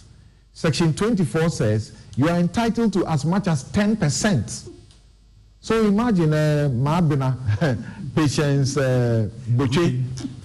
If you saw this and you felt the money is not clean money and you wanted part of it desperately, or you want to help the state to stop something you thought was thievery, all you needed to do was go through the Whistleblowers Act, blow the whistle. You blow the whistle, and then the state will recover what does not belong to her, and you get 10% of the money. You spend it freely. Nobody will prosecute you because that's your money. You actually get protection from the state. And the state could use you as a witness. And you also have a protection as a witness. Okay? Thank you very much. Yes. I think everyone is laughing because the trust in all these institutions is lacking. And the fear is that if I go, I may be sacked without any 10% and nobody will be found out. Oh, you get a lawyer. They will help you out. They will help you out. Isn't that so? Trust in the system. I think that is the issue. Okay. Yeah. Okay. I just opened that act. It says you can blow the whistle. These are the classes of people you can blow the whistle to. Okay. You can blow it to. You can blow it to a police officer, the attorney general, the auditor general. If you don't trust the police officer, you can trust some police officers. You can blow it to the attorney general, you can blow it to the auditor general, you can blow it to a staff of the intelligence agencies. Okay? A member of parliament. You can blow it to the Serious Fraud Office, now IOCO. You can blow it to the Commission on Human Rights and Administrative Justice, National Media Commission, the Narcotics Control Board. You can blow it to a chief, head or an elder of the family, of the whistleblower. So you can tell a head or elder of your family and they will help you to get into the right place. It says a head of a recognized religious body. You can talk to your pastor about it, and then they'll take it up. A member of the district assembly, a minister of state, Office of the president. You see, everyone here is just laughing. Office of the president, the revenue agencies, governing board, or a district chief executive. You can blow it, and when you blow the whistle, you will be protected. If somebody wants to harm you, if you are an employee, you will not be dismissed, you cannot be suspended, and they cannot do anything to you. And then, when the process is over, it says that you are entitled to Section 24, reward on recovery of money. A whistleblower whose disclosure results in the recovery of an amount of money shall be rewarded from a fund that is supposed to, the fund has not been set up. That's the next. So you see, with 10% of the amount of money recovered, or the amount of money that the Attorney General shall, in consultation with the Inspector General of Police, determine. All right, thank you very much. Now, let me now go to, we're going to Mr. Amechi Insafo Amechi. Now, he has an expertise that is very useful to us, and then we'll continue to look at the conduct of public officers bill, but Amechi Insafo is a cross-border asset recovery expert. What does he see? What do we do? There are questions of money laundering being raised. What is it? There are questions of the lifestyle audit that the OSP is doing. What is involved in the lifestyle audit? Mr. Insafo, let's hear you. Thank you very much for having me. Good morning, everybody. I think one of the first things I have to say that I have observed is a high level of confusion and matters and issues that are being conflated. It almost seems as if there's a lot of distraction taking place. Dead person and somebody over to another dead person, and somebody else inherits it, etc. We just need to strip all of that back and keep it very, very simple. The police should investigate the crime that has been reported, alleged crime that has been reported to them, and the OSB should be allowed to investigate the alleged corruption that is evidenced here. Now, Mary has already stated why the OSB is the right office to investigate the alleged corruption, so I'm not going to go back into those points. But what I wanted to say is that strong institutions are the framework and the backbone of good governance. So you were asking earlier, what should the citizens do? What should the people do? The people need to ensure and insist that strong institutions like the OSB's office exist and are carrying out their functions without any barriers being placed in their way. So having said that, on the question of money laundering and lifestyle audits, it is also important for people to educate themselves on these things so they can set their expectations that you expect to see from your public officials. Money laundering is really a process by which dirty money gets washed and gets reinvented into legitimate money, to seem like legitimate money. And there are three phases of money laundering, or three stages. The first one is placement, where the cash is introduced into the banking system. The second stage is layering, where that cash is then converted through a series of transactions to disguise where the original source is. And then the final stage is integration, where that cash is then taken back out as clean money and then reinvested by the criminal. So those three phases are the phases of money laundering. So in this case that we're discussing today, money laundering has not taken place because the full phase or status of money laundering has not occurred. But it could be the case that money laundering was in the stage of, or in the early stages of taking place. So let's move on to lifestyle audits. What is an audit, first of all? An audit is an examination, an independent examination of financial information to spot any discrepancies, which will then be reported and addressed. A lifestyle audit is a forensic examination of the lifestyle of public officials. And after that forensic examination of that lifestyle of the public official has taken place, the results are then compared to the income stream that those public officials have benefited from. So what lifestyle are they leading? What income do they generate? And if there's a missing, How do you arrive at that, knowing the person's lifestyle to compare with the income that may be sitting in their name, in their bank account, or whatever? Yeah, the lifestyle part of it, I have to say, is the more difficult part, because income is income, it's how much you earn. You can check tax returns and public documents, etc. The lifestyle part of it, I think, will come from observations as to the assets that the individual owns, the spending patterns of the individual. And luckily in Ghana, there is the availability of multiple whistleblowing sources and mediums, as you just went through earlier. So whistleblowing will also form part of that lifestyle audits. So there are various information or data points that would complete that picture as to what that lifestyle is of the public official.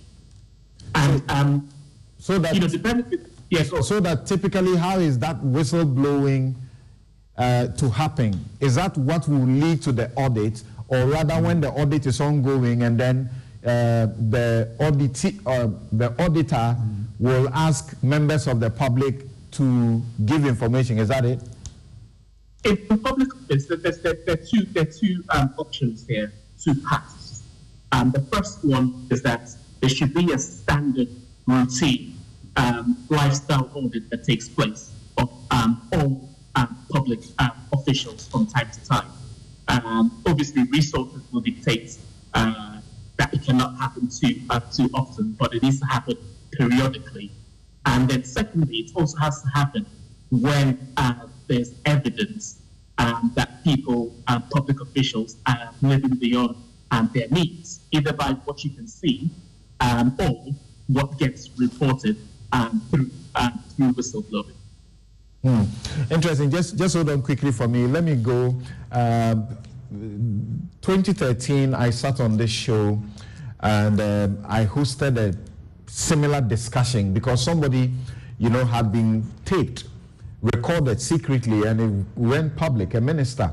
And in the conversation that she was taped, she was hoping that she could make $1 million, So we all interpreted what she said at the time. And then there were these very genuine, comments by members of the opposition at the time. And then one of my favorite, Kweku Bako at the time, saying, this is how to look at the public officer and then be able to tell if they are doing something wrong. So let's listen to Esla Owusu-Ekufo, the communications minister now, then was in opposition, and then Kweku Bako Jr., who also gave us some insight into public officers and their earnings and what they can or cannot claim to own. You're talking about somebody, $1 million isn't pocket change.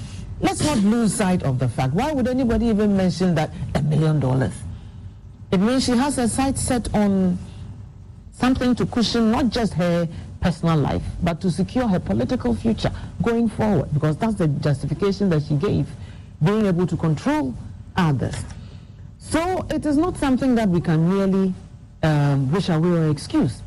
And I think that for starters, somebody should be checking her bank balance and to see if she's made some headway towards acquiring that war chest and is well on the way to meeting that. I think that for starters, and I've said that in another book, we need to start with a lifestyle audit.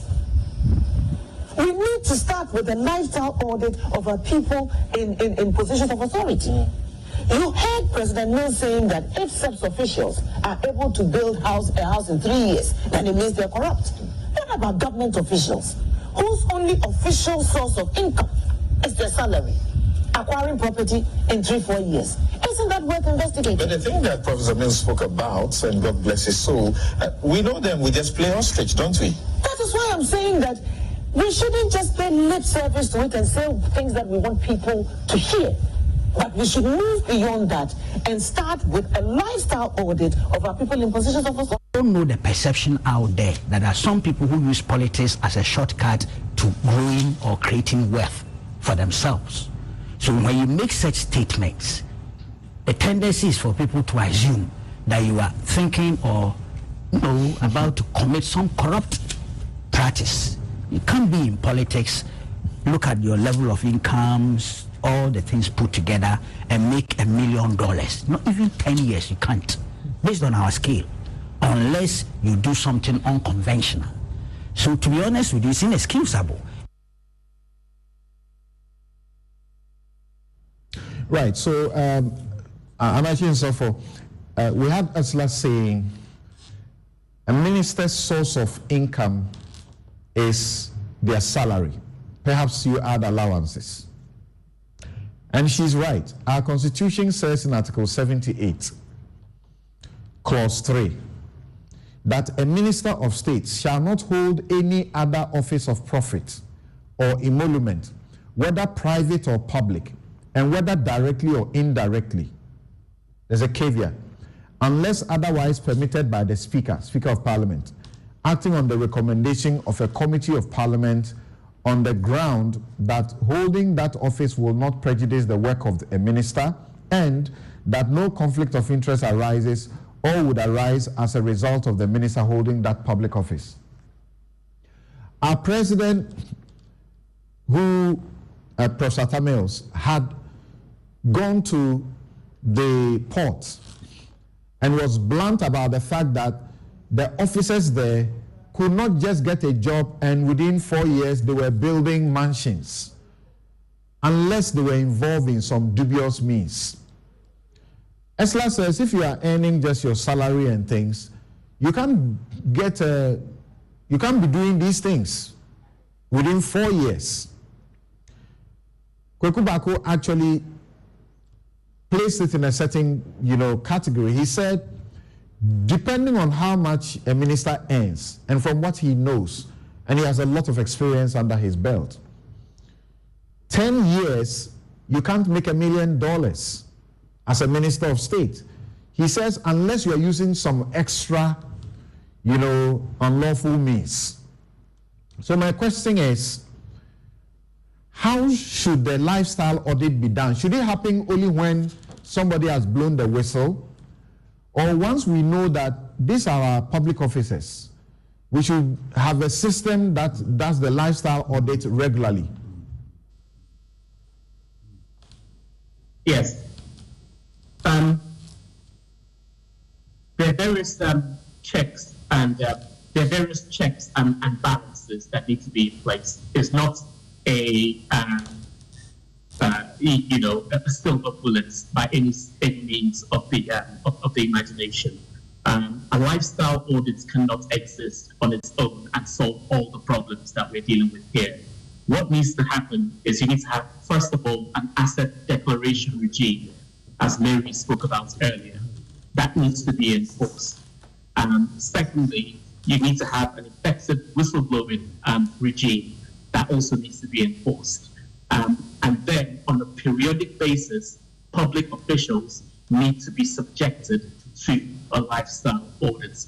That needs to be enshrined in law. And then the other thing that needs to be enshrined in law is an unexplained wealth order type of confiscation approach.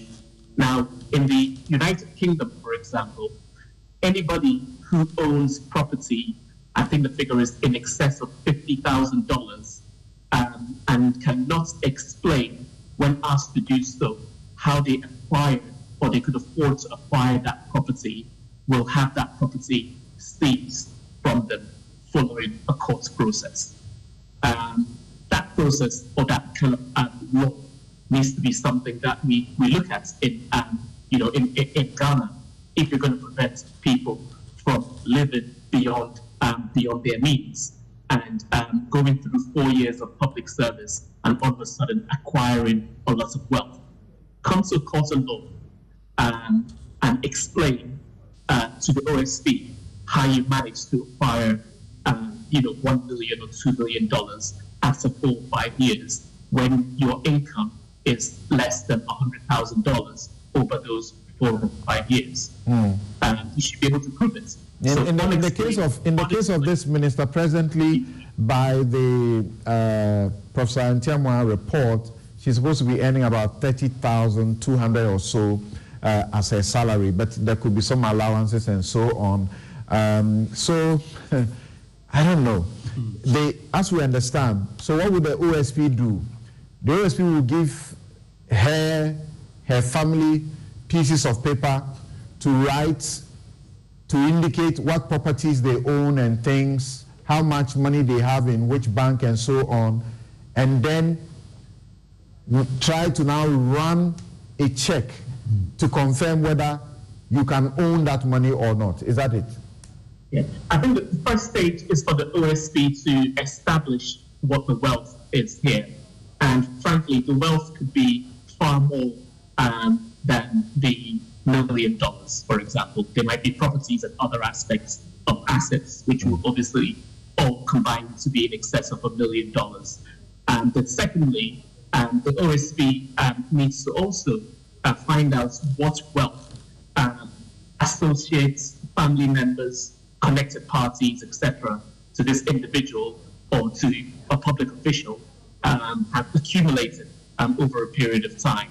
And then that is going to be compared to the income that those people generated in that period of time. I mean, $30,000 is not a lot of money in the grand scheme of things when you're looking at the size of the wealth. No, when I said 30,000, I meant Ghana cedis, not dollars. Oh, Ghana cedis. Okay, 30,000 Ghana cedis, and then to accumulate $1 million from that, it's a massive stretch. But this investigation of this audits by the OSP would need to be forensic in nature. And what do I mean by forensic? I mean, there's technology out there, blockchain technology. There are other technologies that can be used to trace funds and to investigate and make inquiries into the asset position of individuals. So in this day and age, you need to be operating at that level. And why did I mention that? Because quite simply, the office of the OSP needs to be properly funded for the OSP to be able to discharge its duties, just due to the nature of crimes that are being investigated and manner in which those crimes need to be investigated. That is critical. All right, can't thank you enough. Amachi Insofo is cross-border asset recovery expert. We thank you so very much for agreeing to speak to us and educate us a bit about these matters. Thank you so very much indeed. So he'll take leave of us, but we'll continue our discussion. I want to do something. We go to we go to the deputy AG so that he can also take leave of us, and then we will return to continue our discussion. Mr. Cheyabua, the question about the conduct of public officers bill. I'm sure you have read the Occupy Ghana statement chronicling, and last week I was here to talk about how I can't believe that Occupy Ghana is not even tired. Chronicling how they have, since when they have chronicled and showed us since when they started following up on the process, 29th of May 2022, then they wrote 24th of August 2022, 31st August 2022, 5th September 2022, 17th October, January 2023, they were still chasing it, February, they were still chasing. February, they did about 3 or 4 different attempts. 30th of May, they were still on it. 16th of June, they were still on it until, the government indicated to them that they had gotten to a point where they felt that what is already in existence is sufficient, which also actually runs counter to what your office did. On the 19th of July 2021, you called the stakeholders together, civil society organizations, you called them together. And let me show you something here. The Attorney General on that day made this statement. He said, "Our nation has been in desperate need of a comprehensive body of ethics to regulate the conduct of men and women vested with public trust. It is correct to say that unethical behavior in public office has been a major cause of political instability in Ghana. Such conduct has been pervasive throughout Ghana's political and administrative system since independence, 1957. He said, it is to this urgent need that the Conduct of Public Officers Bill 2021, of course, later made 2022, seeks to respond. The Conduct of Public Officers Bill is to give a more consequential effect to Chapter 24 of the 1992 Constitution on the matters of the conduct of public officers.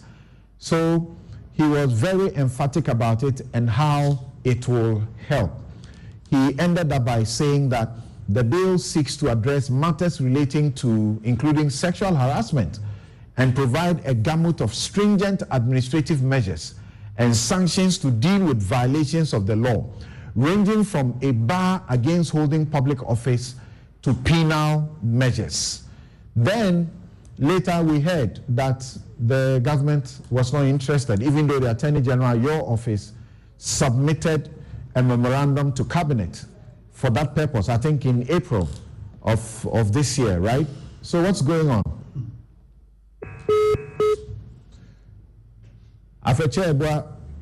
Okay, of course he must have been on the line for too long, so we lost him on that note. I wanted to get him done with, so we take a break and return with a smaller number so we can have a fluid sort of interaction up and down. All right, at this juncture, let me take a break. We'll be right back.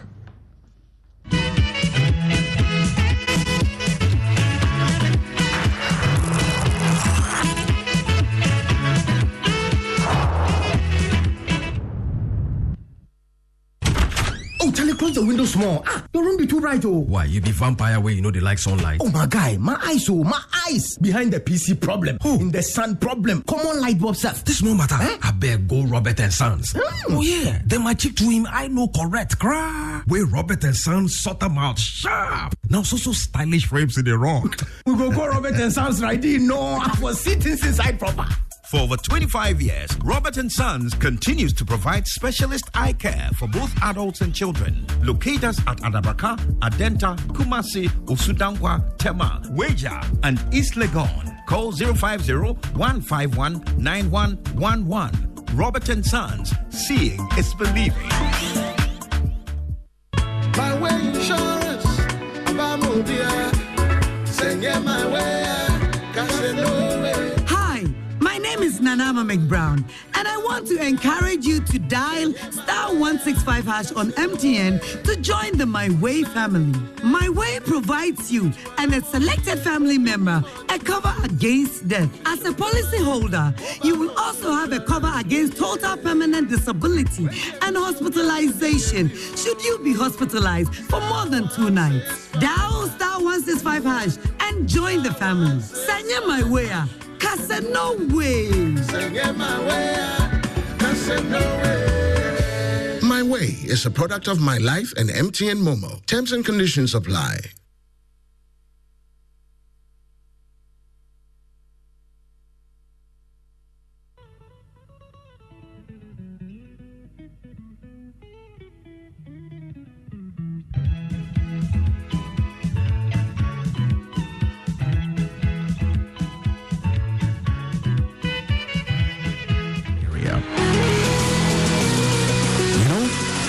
Bucket of Flamingo paint is equal to several buckets of any other paint brand on the market.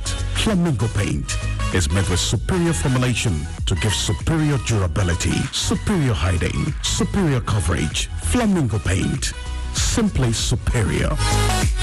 Kapenu eya enunti me tufu se abibere o padia unsa nkoto no emprelu na me kanfo SCP ama SCP ewo tema shahel e na factory kese no esi enye na apɛ pavement blocks and kasankasa na de edisi dem biara no okɔ shahel SCP ebema obi se upese usiu dan na apɛ ogu concrete enya fina akoto cement akopa bo akopa nwia ofre SCP a card concrete ya messing the with quality cement wom on ba be good kama amount so whatever afienya dodowa aflawo bon any impatem ho nyinara your office I was Printers Road yani papaya restaurant in the dinhwedi mu for SCP was 0501 672 608 and toll free number 0800 626 262.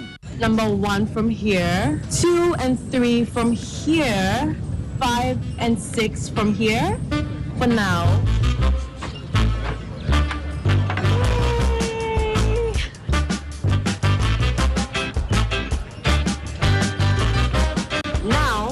the number 7, 8, and the number 9.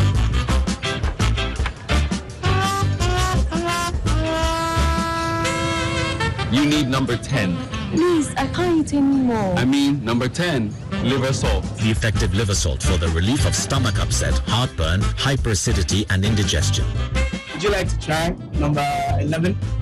What? JJ. Number 10 liver salt. Refreshing relief, fast. Manufactured and distributed by Ernest Chemists Limited. This advert is FDA approved. Pascal's showing his boss the efficient new technology they've installed. She is pleased, but now she's asking, why is that still there? Pascal explains that the wells can store many, many messages. The boss is not so pleased anymore. If you haven't upgraded your contact center yet, it's time to get business done better with MTN Business.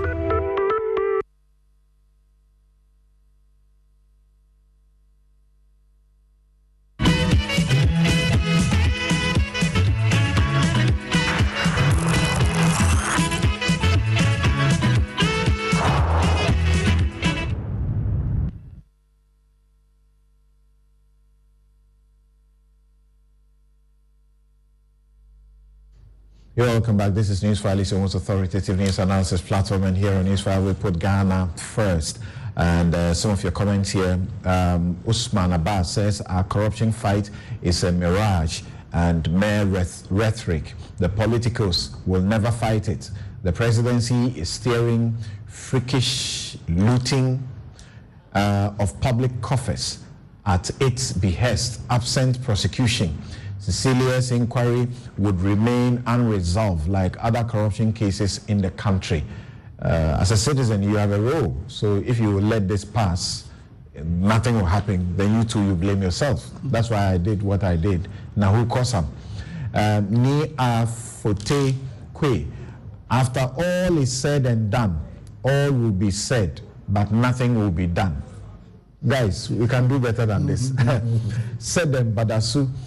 As long as it's President Akufo-Addo who always clears any wrongdoing before any meaningful investigations begin, I don't have any replica of hope in any state institution in his dispensation to do anything above the clearance of errant appointees.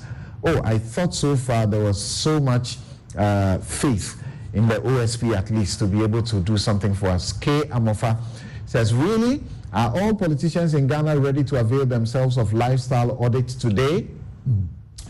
Amma McGold says, of course, we know exactly what to do to prevent this amount of thievery, but our corrupt society won't make it priority.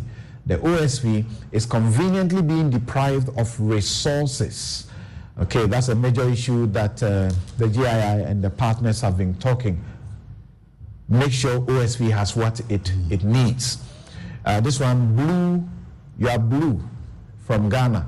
It says, in this whole Madam Cecilia, the most heartbreaking part is the president saying he looks forward to her being exonerated before investigation even starts. And why is corruption a misdemeanor but stealing bread to feed a second-degree felony? Corruption is not a misdemeanor. It's been elevated to a higher punishment, like, what do you call it? What's the name again? Corruption is not a misdemeanor. Kwesi Kisiedu says, truly, the sums found in the minister's house is mind-troubling. Sums found in the minister's house. We don't know about that yet. All we knew had been said is that they have made a significant finding or discovery there. That's what some source had told some media people. She did supervise the very big projects in the country. You are right about that. Okay. So what do you have to say about this bit of the discussion that we're bringing very quickly so that we can move on to other matters about asset declaration? Yes. I think the beginning of all these lifestyle audit, the beginning first leg will be the asset declaration. Everybody would have to file his asset and declare how much he has. Then The question is that public officials, for every 3 years, not 4 years, if you make it 4 years, some would exit. Every 3 years, the OSP should be staffed, will be well resourced to go and check, validate the asset declaration versus what they have. Physical verification, like if you do the customer due diligence, we do what we call verification and authentication to make sure that the asset you said you have is what we have. So they would even be required to refile another one so that the OSP, well-resourced ASP, be going after these assets. Because a lot of the way the people are acquiring assets, especially foreign currencies and buildings, we need to look at it critically because it is going to affect the entire economy in the years to come. Okay. What do you have to say about that briefly? And hold on, let me go to the Deputy AG. We have him on the line now. So the question I was asking is, why was this important bill jettisoned? Of course, the facts as we know them from your outfit, you seem to have done everything that was needed. I've heard you say that you even wanted to improve the verification aspect because you didn't want to allow anybody to just bring a piece of paper, the auditor cannot open it, and then they would have named some things they would acquire in there, and then once they get into office, they acquire them and so on through corrupt means. So why has this stalled? Thank you very much, Samson. Before I do that, let me quickly clear this kind of representation that my friend has put out, that it is because Madam Dapaah is a minister that are called for the docket. That is in the case. Calling for docket is a normal practice and occurrence in the Attorney General. No, he was only saying that because you had mentioned that it's because of her stature and public interest. That's why you had to call for it. Yes, so I'm just making the point that it matters not whether the person is a public officer or not a public officer. If the Attorney General calls the police to bring a docket, that's appropriate. It's not about having a minister, one minister, but you have people writing letters to the Attorney General. I don't know whether council has not done it before, that we intervene to call for a docket and then review. So it's a normal occurrence, normal practice. Now to the substantive question. Yes, the Conduct of Public Officers bill, as it's been discussed, it's a bill that has been away for quite a long time, and we are so committed to having it passed. It is considered that it's taking a long path for it to get Parliament, maybe within this term, for it to be passed. But we can give the assurance that this government, and from what we have done and what I know, speaking as a Deputy Attorney General, that bill will definitely get passed. You said that bill will be passed? Exactly. I can assure you that. Because now the World Bank is also on your necks because you had included that for the loan that we went for. It is in the interest of Ghanaians. It is in the interest of the fight against corruption. It is in the interest of accountability to have that bill passed. Yes. So the question that is being asked by GII and its partners, Occupy Ghana and the rest of them, is it must have teeth to bite. Why is there not publication like happens in other countries of the declared assets? And then in Rawlings's regime, far back as Rawlings's regime, there was gazetting of the declarations. So why can't that happen in our regime? I think that should be the appropriate thing. But that is not in the current proposed bill. No, there is a section on verification. Yes. I forgot. Yes, there's a section of verification. That's correct. So in terms of the Auditor General verifying to see whether indeed I possess or own property A or B, that one should be verified. In terms of publication, it's something that we can be looking at. If at the end of the day the bill is subject to Parliament and there's a need for further sections to be added, I don't think it's going to break any bones. We want to get the best law for our country, because if we want to fight corruption, we should have the laws that we can use in fighting it to the hills. Otherwise, if there's any escape routes, people may want to use it and then escape accountability. So if that asset publication is something that the people of Ghana want, why not? But when it went to Parliament earlier, the parliamentarians opposed the publication on the grounds that they will be subjects of robbery and so on and so forth. Those who have been campaigning have been asking you the questions. Are we better than South Africa, Liberia, Sao Tome, Cape Verde, among the rest, where there is both verification and publication? Yes, that's why we are represented by our MPs. They represent our interests. So if in their thinking, publication is not something that Ghanaians want, that's why they vote in Parliament. So the bill may go to Parliament, but it's subject to the approval of our members of Parliament, who are our representatives. Okay. All right. Thank you very much, Afrecha Yeboah. And the issue has been that if you don't publicize, how do I get to know so I help you when the person amasses more wealth when they get to Parliament? Maybe they were renting some one bedroom somewhere. Immediately they get into public office. We have seen that they have built, mansions. How do I know that this is what they declare so that I can blow the whistle to SHRAD, more particularly for them to investigate? Yes, that is an issue of transparency which we need to. But before that, let me just correct a little wrong impression. It is true that Attorney General requests for dockets. It's a normal practice. And it is not a normal practice for Attorney General to request for stealing dockets the way it has done. And we need to also agree that when people are raising concern about these things, it is not because they have it's born out of experience. Now, here's the president saying that he is confident that the thing will be clear. The Attorney General is an appointee of the president and is calling for the docket. And look, if the Attorney General desires to find anything, it can conduct its own investigations and leave the police to prosecute. Because you see, when the Attorney General requests for the docket, what it means is that the prosecution cannot go on until the Attorney General returns the docket. So it's not just a matter of give us information. No.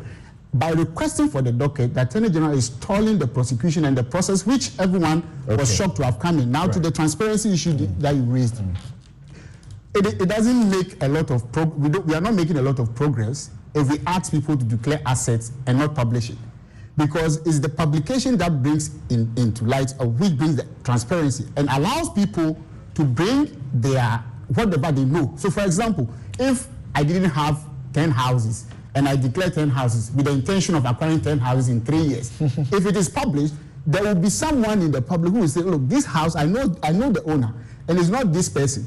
So we cannot do the work halfway. So I think that transparency is important, and I think the regime should be interested in, bringing transparency into the affairs of public officials. Thank you very much. Let's hear from Mary takes leave of us, and then Dr. Yaupebi. Hey, Mary, quickly, you have a question for the minister?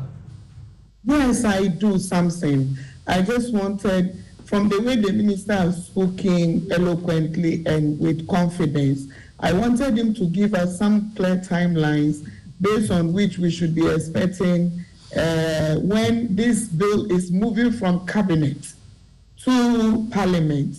Again, I am asking of the minister, why would the executive leave the issue of publication to chance for parliament, which we all know is against the issue of publication and monitoring of assets?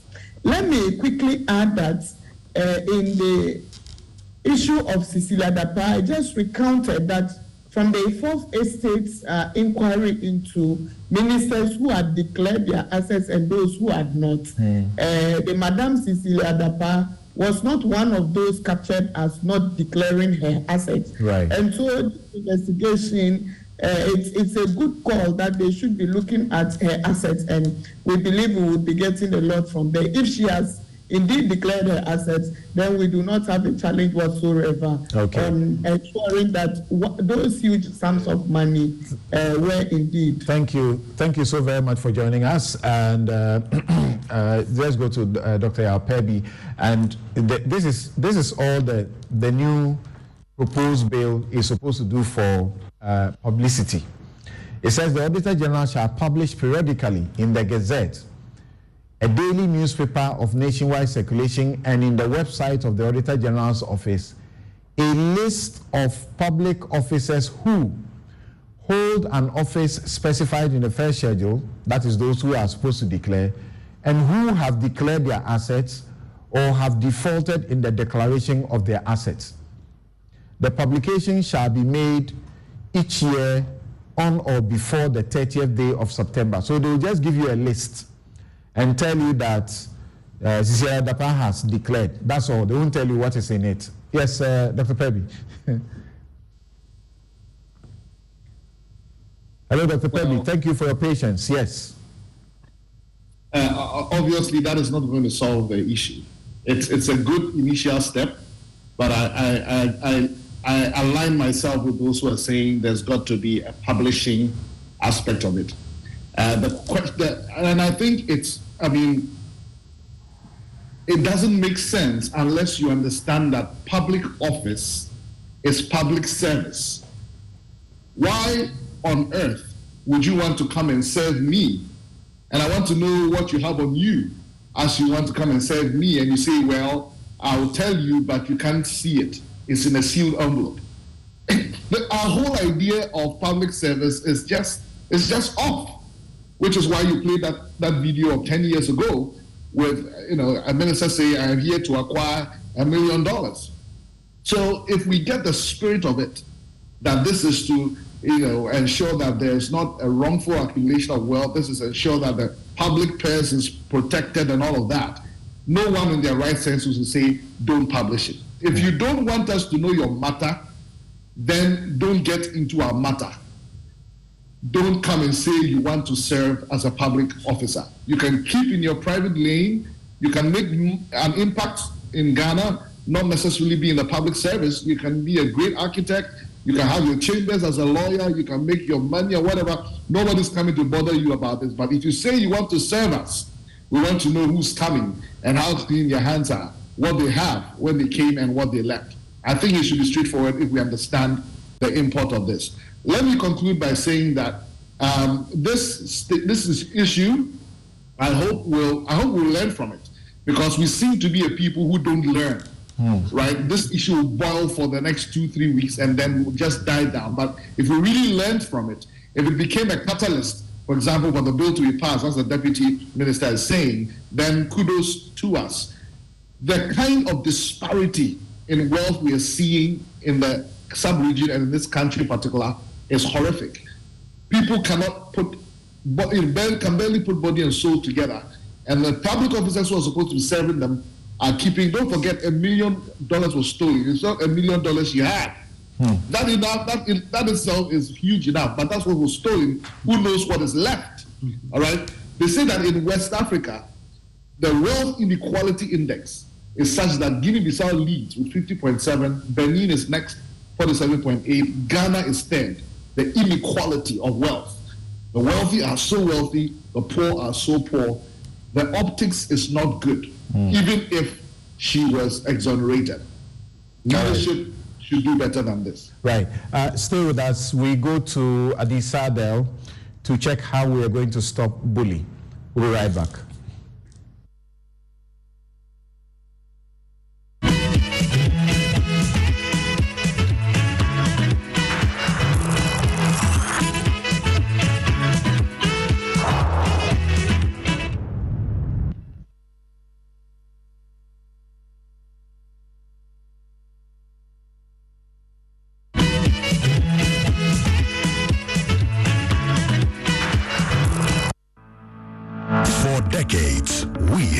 Businesses connect with their trade partners all over the globe. From Ghana to Burkina Faso, Cote d'Ivoire, Benin, Togo, Senegal, China, Morocco, France, Netherlands, and many other countries. We have made it possible to bring Ghana to the world. We have brought small and medium businesses closer to their customers across the regions in Ghana with our SME support facilities. We have brought relief and smiles to the faces of families with our employee personal loans. With our cutting-edge technology and digital support, we take the burden of complex thinking off you, making life simple. That is who we are. As close as a partner. Bank of Africa. We are indeed the African bank with the global reach.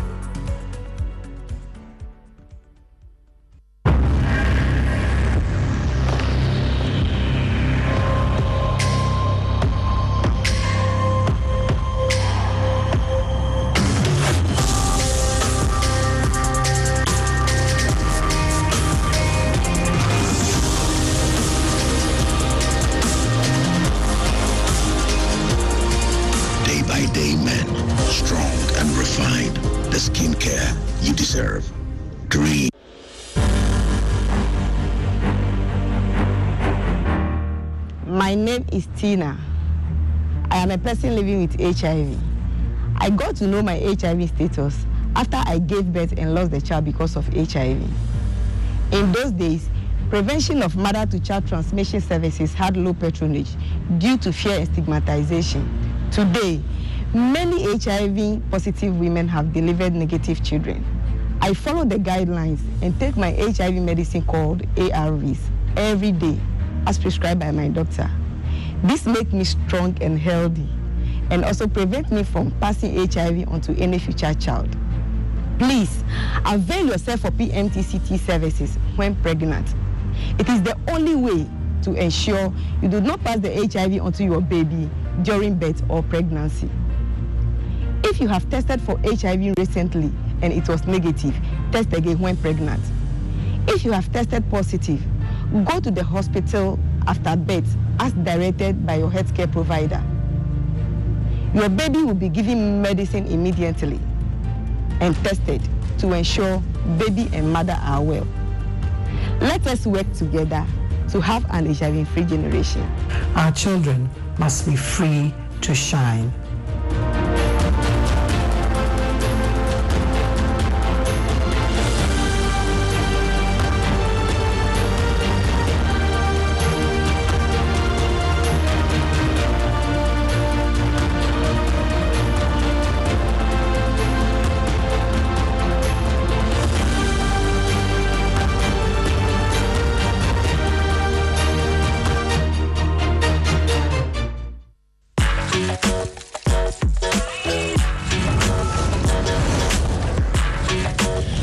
Your own person, unique, one of a kind, special. That's why you deserve everything tailored to suit your particular taste, your preference, your needs. Just like MTN Just For You. You can get customized offers tailored to who you are. Dial *141# or use the MyMTN app to get to choose from a variety of offers made just for you.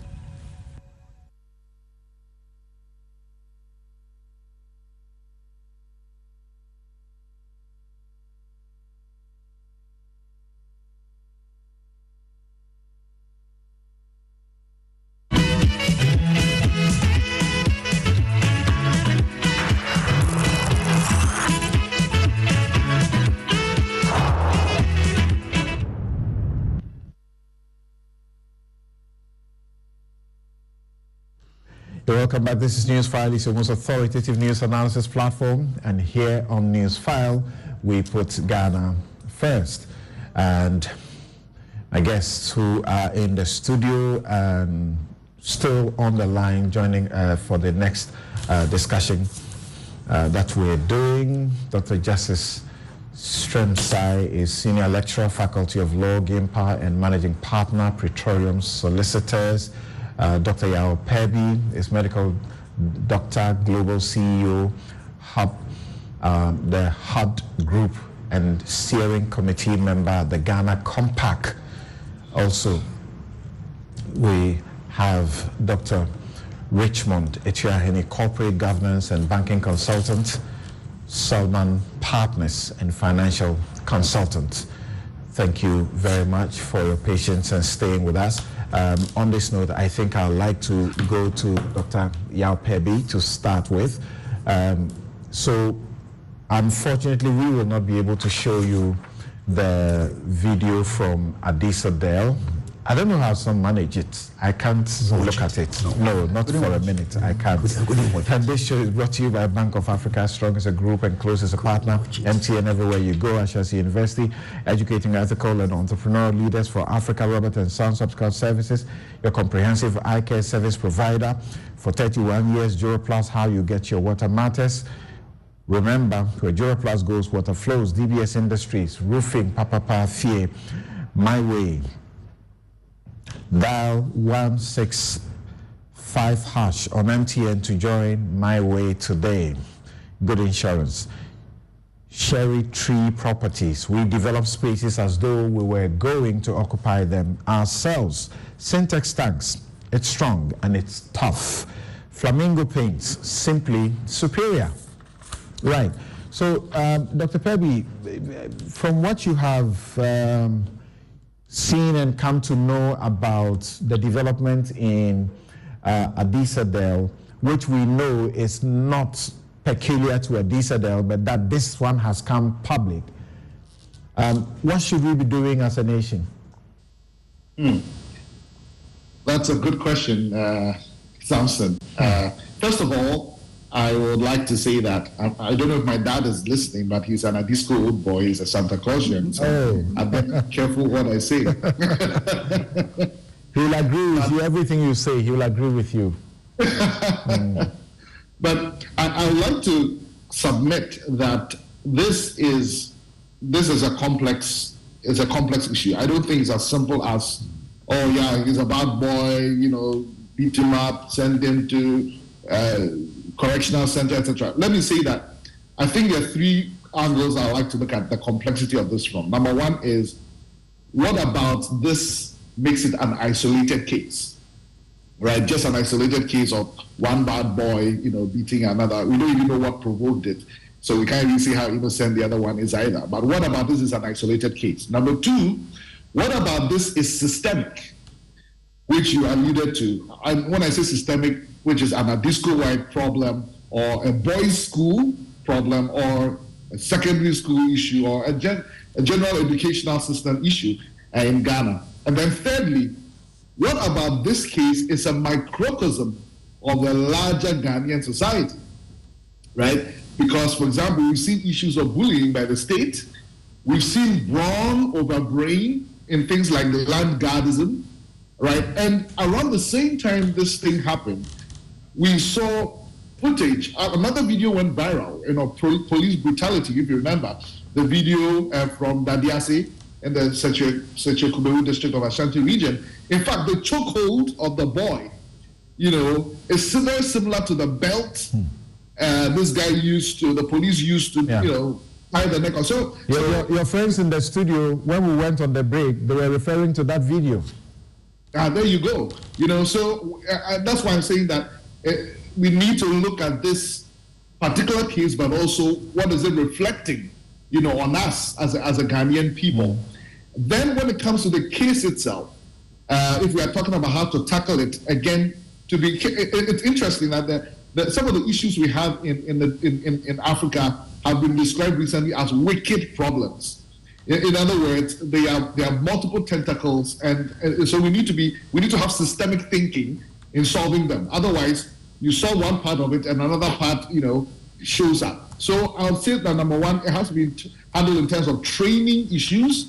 What is it about our formation, our training and education system that must change? What values are we inculcating? Are we inculcating values at all? Or education has just become about, like a friend of mine said, has become education. Not training the head, the heart, the hands, but just pouring knowledge into the head. Number two, what about this is sociological? Are there issues we need to deal with? Is this guy, we are even assuming he has parents, right? What is the situation at home? Where does he come from? Yeah. What is his socialization, right? Number three, psychological. Does this guy have mental health issues? And mental health issues are real, especially after the pandemic, right? There are many of us sick, and I say this as a medical doctor, and I'm not even aware because it's not showing on the skin, it's not showing on the forehead, but we may be sick. So there may be psychological issues that have to be dealt with. The guy needs to be assessed, but both of them, both the guy who was doing the chokehold and the victim, both need to be assessed, but especially the guy who provoked it. Number 4, are there spiritual issues?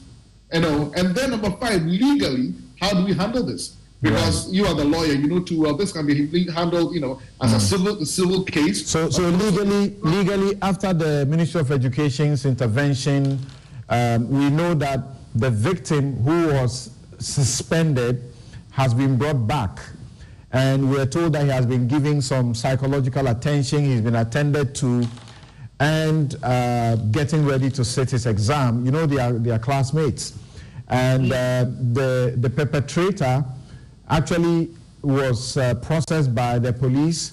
He was supposed to have been put before court yesterday, but there was some situation, so he would return to court sometime in August.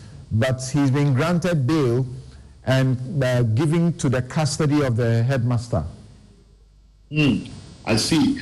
And I also see that the housemaster has been suspended as well, regarding the case. So it seems like we are going about it, the right way in terms of legal is being taken care of, psychological has been.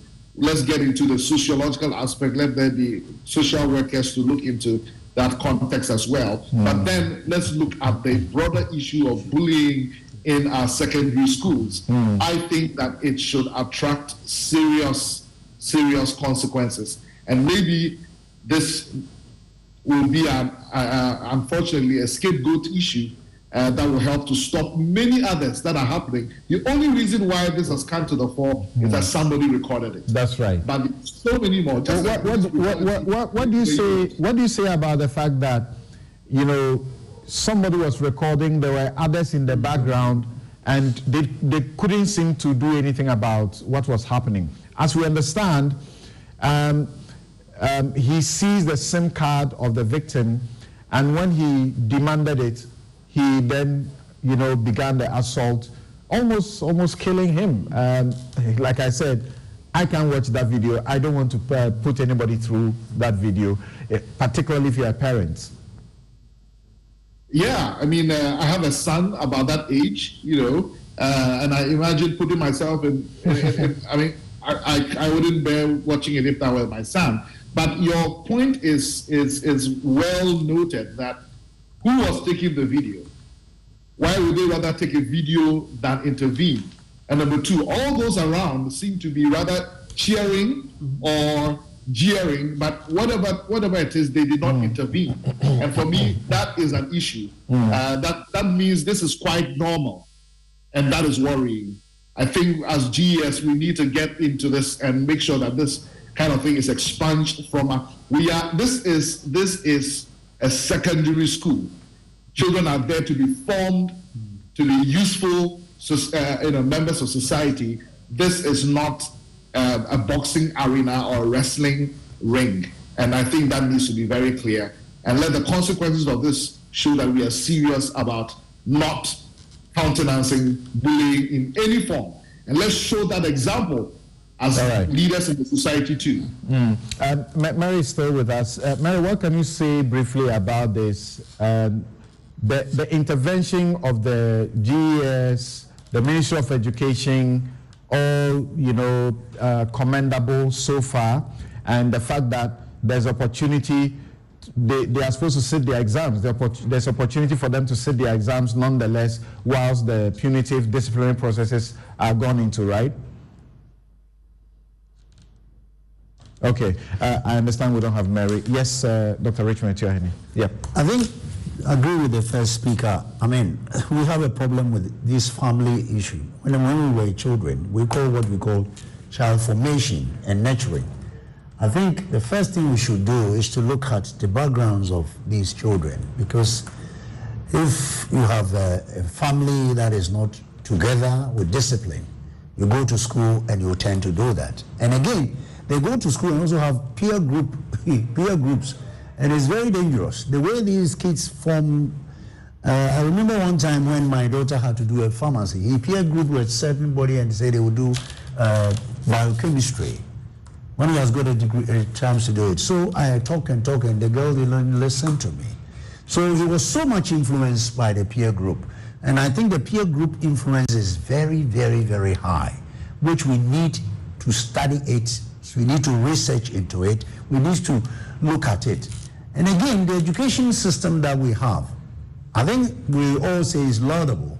You see, we want to fund everybody, but the values, the values, the core values which a country is supposed to indoctrinate. I mean, I'm told that there's no moral education. There's no this, there's no that. They replace it with social something. But you see, if you are taught from the beginning that you're a human being, the other one is a human being, if you touch him, you're going to kill him. But if you go there and you learn your geography and history and economics and pass and go, you possibly go to university, graduate, and you may not be able to work with others because it's an interconnected system. And I believe that not only our education should look at this, the ministry have done well, but what I didn't understand is the housemaster who had to suffer. And the housemasters are always away. The housemasters are sitting somewhere, and the children as well. When we were in primary college, that is what happened. It fell to the house prefects. So I wasn't understanding why the housemaster, as if he knew something about it. I mean, recently, you said about upper there, somebody threw a stone about a student, hit the eye of the master. I mean, why are we breeding students like that? I mean, we need to, as a nation, like the first speaker said, a nation should take a stakeholders talk. But like he mentioned, they'll be taking inspiration from places. We have been complaining about this Ashaiman situation and in the public glare, how people were being whipped and innocent people. That is why lined up and whipped. You were discussing the police officer dragging this guy on the floor in a manner that could have ended up killing the guy.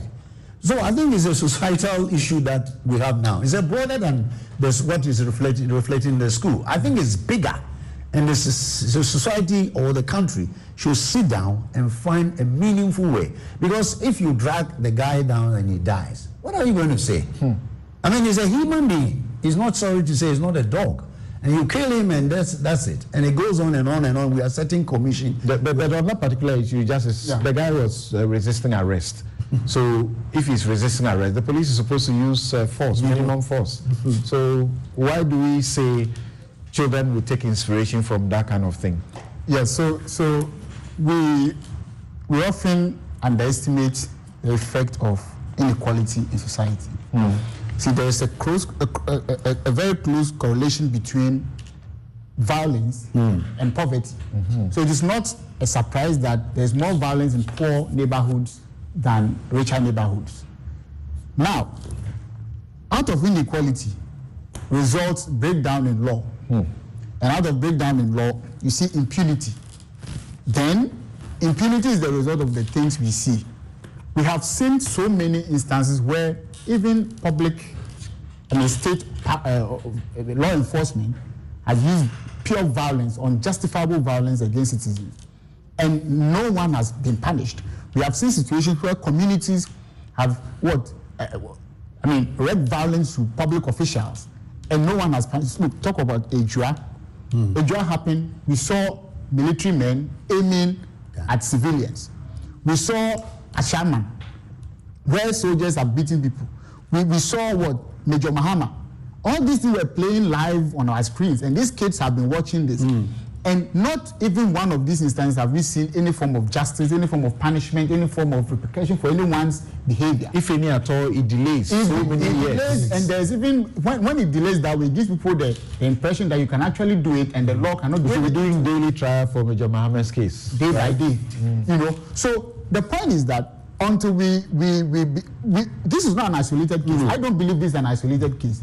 Because even on social media, I've seen a lot of these high school violence behaviors all over the social media. So it's not even an isolated case. Perhaps because of the school involved, which is one of the elite schools, where you don't even expect this to happen anyway. But the second tier, third tier schools, these are regular occurrences. There. So I think we need to begin to show some level of. It's a long project that we need to begin, but we need to begin it now. Otherwise, there will be a time where, look, you send your son to school. To go and study. Look at how difficult it is to even come by children these days. Now you send your child to school to go and just learn and come back home, and then he's dead. And the school will not tell you what exactly happened, and everybody starts late about it. Look at this. how can you sleep when you have a child in a boarding school and knowing very well that this is what could happen to your child? And we don't care. All we do is that now everybody is trying to do what international school, O-level, whatever. We are doing all manner of things to avoid the problem and give some, luxury to our children. Those who can afford, but the majority of the people are in these schools, harming themselves every day. Parents send their kids to school, the kids come back home and they are injured. And there's no account. Look, there have been a number of complaints from some parts of the country to some of us who do these private, pro bono cases. And against secondary schools, parents are calling us every day saying that, look, I send my child to school for one term, the child comes back, not even one of the things she took to the school is back with it. Yeah. Look, your trunk, your chop box. In fact, the chop box will not come with the. We are not really talking about sort of a tradition in the boarding schools, right? So it's like there's no law, there's no punishment, there's no sanction. Everybody's just doing what they like in the secondary schools, and no one is thinking about it. And we're being told that now too, because the numbers have, there's too much, so the control is becoming a difficult control thing. is gone. The control. I had an instance where a parent called me. What's the issue? The child has this disease, and it's in the school, and the child has not been given any attention as far as the sickness is concerned. It's just thrown out there, and every night the parent has to go to the school to ensure that the child is, but what kind of life is this? So we need to, I don't know what we think we are doing, but as a country, if the next generation cannot learn anything and we become basically animal kingdom behavior, jungle law, the survival of the strongest, then we are not building any country. We are not building any country. We need to understand that those who have been placed in position of responsibility should be able to take up this responsibility seriously. All right. Thank you very much, Samson. Thank you very much. And those were brief comments about, we can't stop talking about these things. And Notedria says that we need to look at all forms of harassment in schools, workplaces, and generally in a holistic manner. Physical assault is only one aspect. That's correct. The disability incident is not an isolated case, and that's correct. The measures are superficial responses at best. These phenomena thrive on and are fueled by a subculture with known and very disturbing characteristics. So this is advice coming from the experts that we ought to take a holistic look at some of these. From the latter part of last year and sometime this year, we have heard how in secondary schools there's rioting, all sorts of things happening, and students just doing, everything, like nothing is at stake. All right, thank you very much. Now, we know we don't have much time, but we can get a brief comment about this call for the setting up of a national moral and integrity council out of the Church of Pentecost convention, where it invited most of our big men and women to on national moral vision plan, because they are seeing that there's too much looting in the country, there's all of these behaviors going on, and so there's a need for a national moral vision plan. But they want it to go beyond that. They are saying, let's set up a national moral and integrity council to see if we can get some help in this direction. Dr. Bawumia, the former presidents, Kufuor and John Mahama were all there. Dr. Bawumia sought to suggest that there's already some plan going on to cut away some of these things. Let's hear what he had to say, and then we'll take your brief comments. We noticed a very, very interesting piece of data which speaks to the problems at ECG. We looked at the data, and for a period of 4 years or so, the revenues of ECG were virtually constant. constant. I said, this cannot be possible. How can you get more customers and your revenue is constant? And the interesting thing was that the value was virtually the same, the constant value. They didn't even take their time to change the value. So we said, no, we need to send in a team to look at the architecture of revenue collections at ECG and digitalize the process properly. So we sent in a team to ECG. They were collecting 450 million Ghana cedis a month. When we sent in the team, there was sabotage. Malware was introduced into the system by people working right there.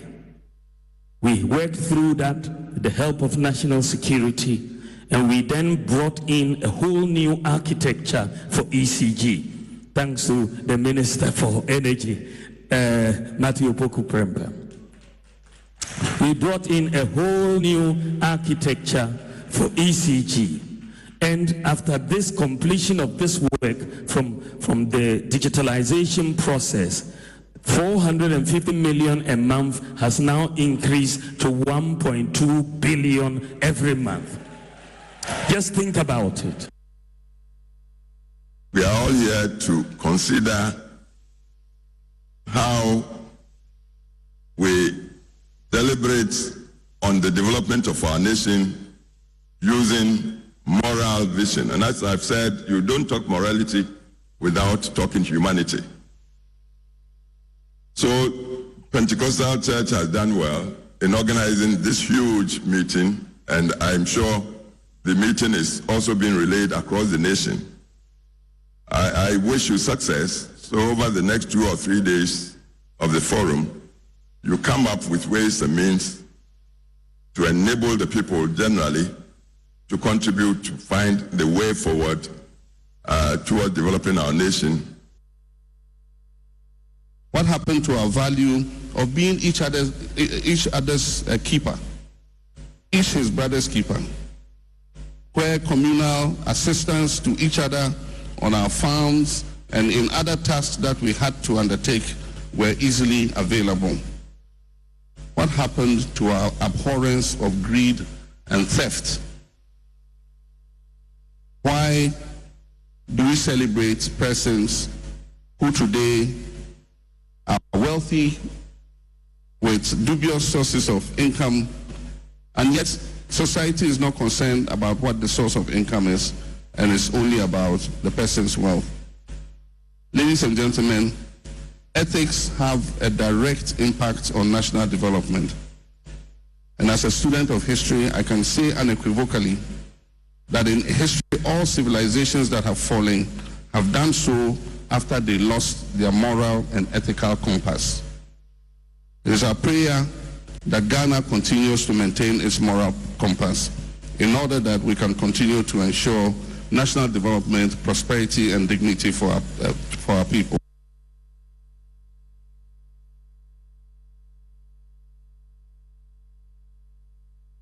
Isn't it? Like we know in elsewhere, in the UK and elsewhere, it's the systems that is making people do the right things, isn't it? He says in the ECG, they were raking in 450 million a month. Yes. Then they went in to check the systems, and by digitizing the systems, it has now turned from 450 a month to 1.2 billion Ghana cedis a month. He said they did the same thing for the passport acquisition. Now that has increased revenue from 1 million a year to 64 million a year. So what do we need? Is it a National Moral and Integrity Council? Yes, Dr. Pebby. Oh, Samson.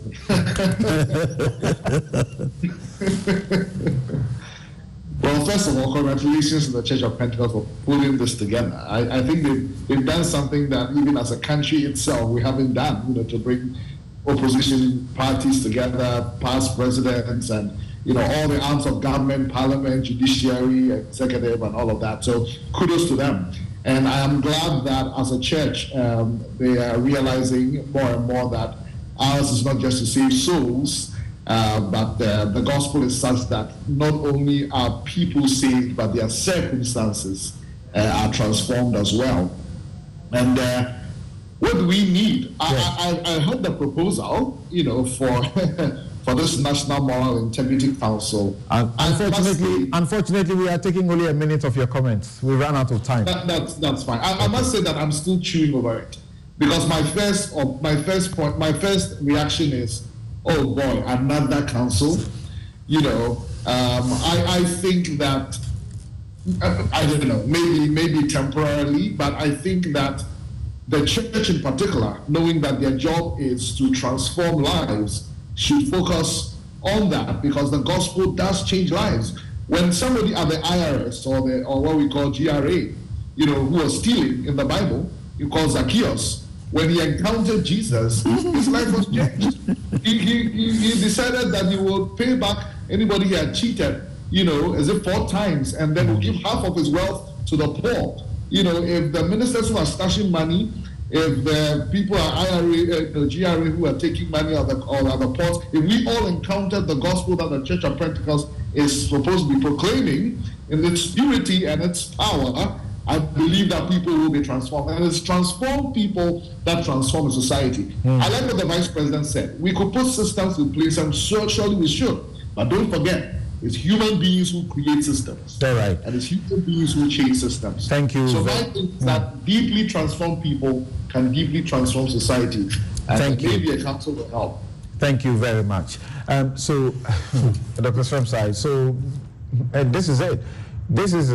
We say we are 70% or more a Christian nation, and then the rest a greater majority Muslim, all of us looking up to Allah, God. And we go to the mosque on Friday, we go to church Saturday, Sunday, and yet we need a National Moral and Integrity Council to get us to do the right things. But Dr. Vamia says this is how we are getting it rightly done. Systems are checking the people. From 450 million a month to 1.2 billion a month. From 1 million a year to 64 million a year. Systems. I think there's something good about what the Church of Pentecost, has done. And I think the good in it is that they've admitted that there's a problem. So we are all on the same page as to what the problem is. Now, problem caused by their members. Exactly. That's the point. That their members, Christians and moral, people who are supposed to be moral are the problem. So they are calling for something. The last time I checked about the Peace Council, they were in Logopo trying to resolve a dispute between Prophet Ajinasari and the people of Nogopo. I don't know what this moral council will be doing, but I believe strongly that if the church, all the churches together, have not been able to change the heart of Ghanaians, if all the mosques together and all the religions together have not been able to change the heart of Ghanaians, I doubt if a council, whatever it is, its composition will do. That is why we go back to the system issue. But again, what is the point in having all these effective systems when those at the top can easily, take away the money and spend it, and then we come back to square one? So it's a chain issue. If you put at the council, at the churches, they say the moral character of the nation has dipped at all levels. Hence the need for the establishment of this NMIC to curb social vices. People have asked the question, those in the front pews, who are they?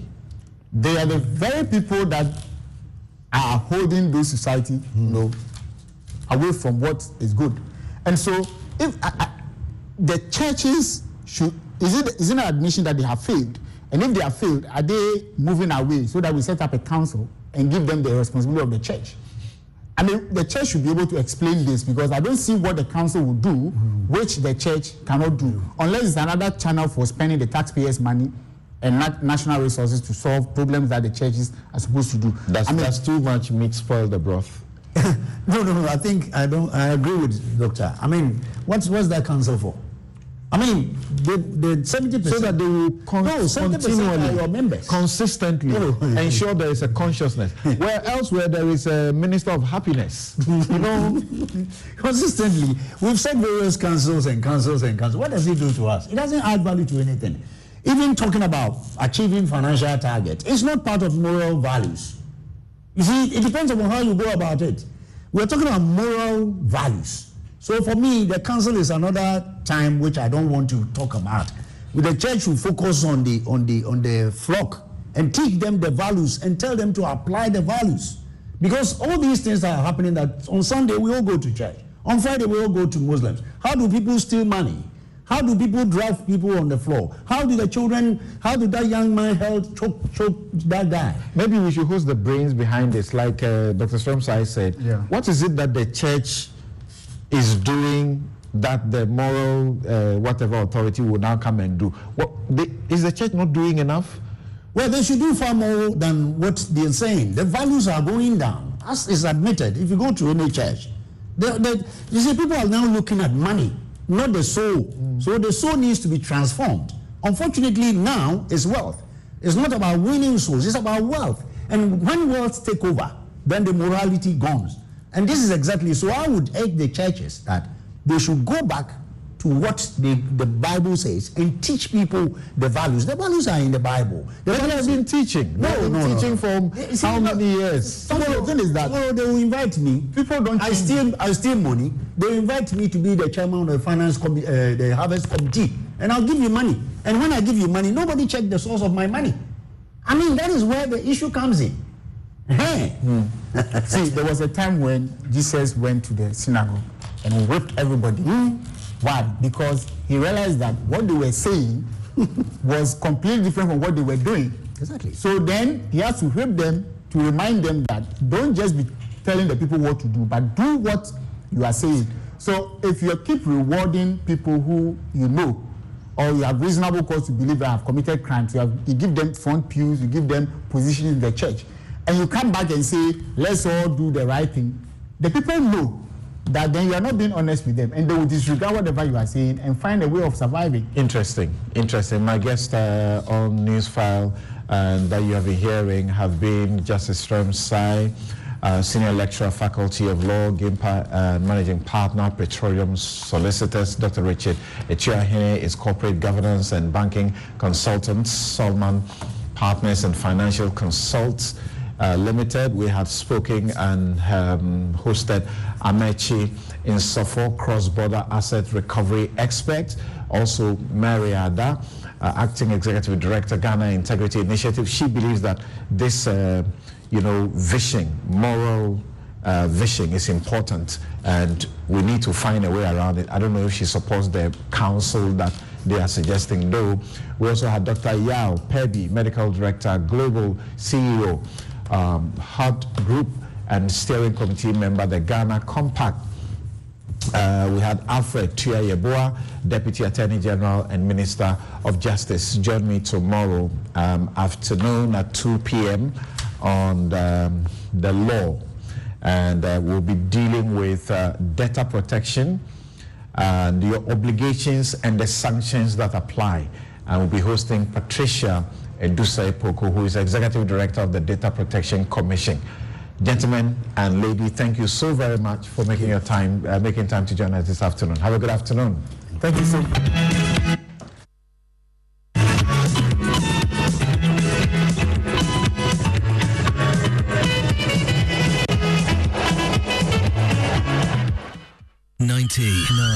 .7 FM.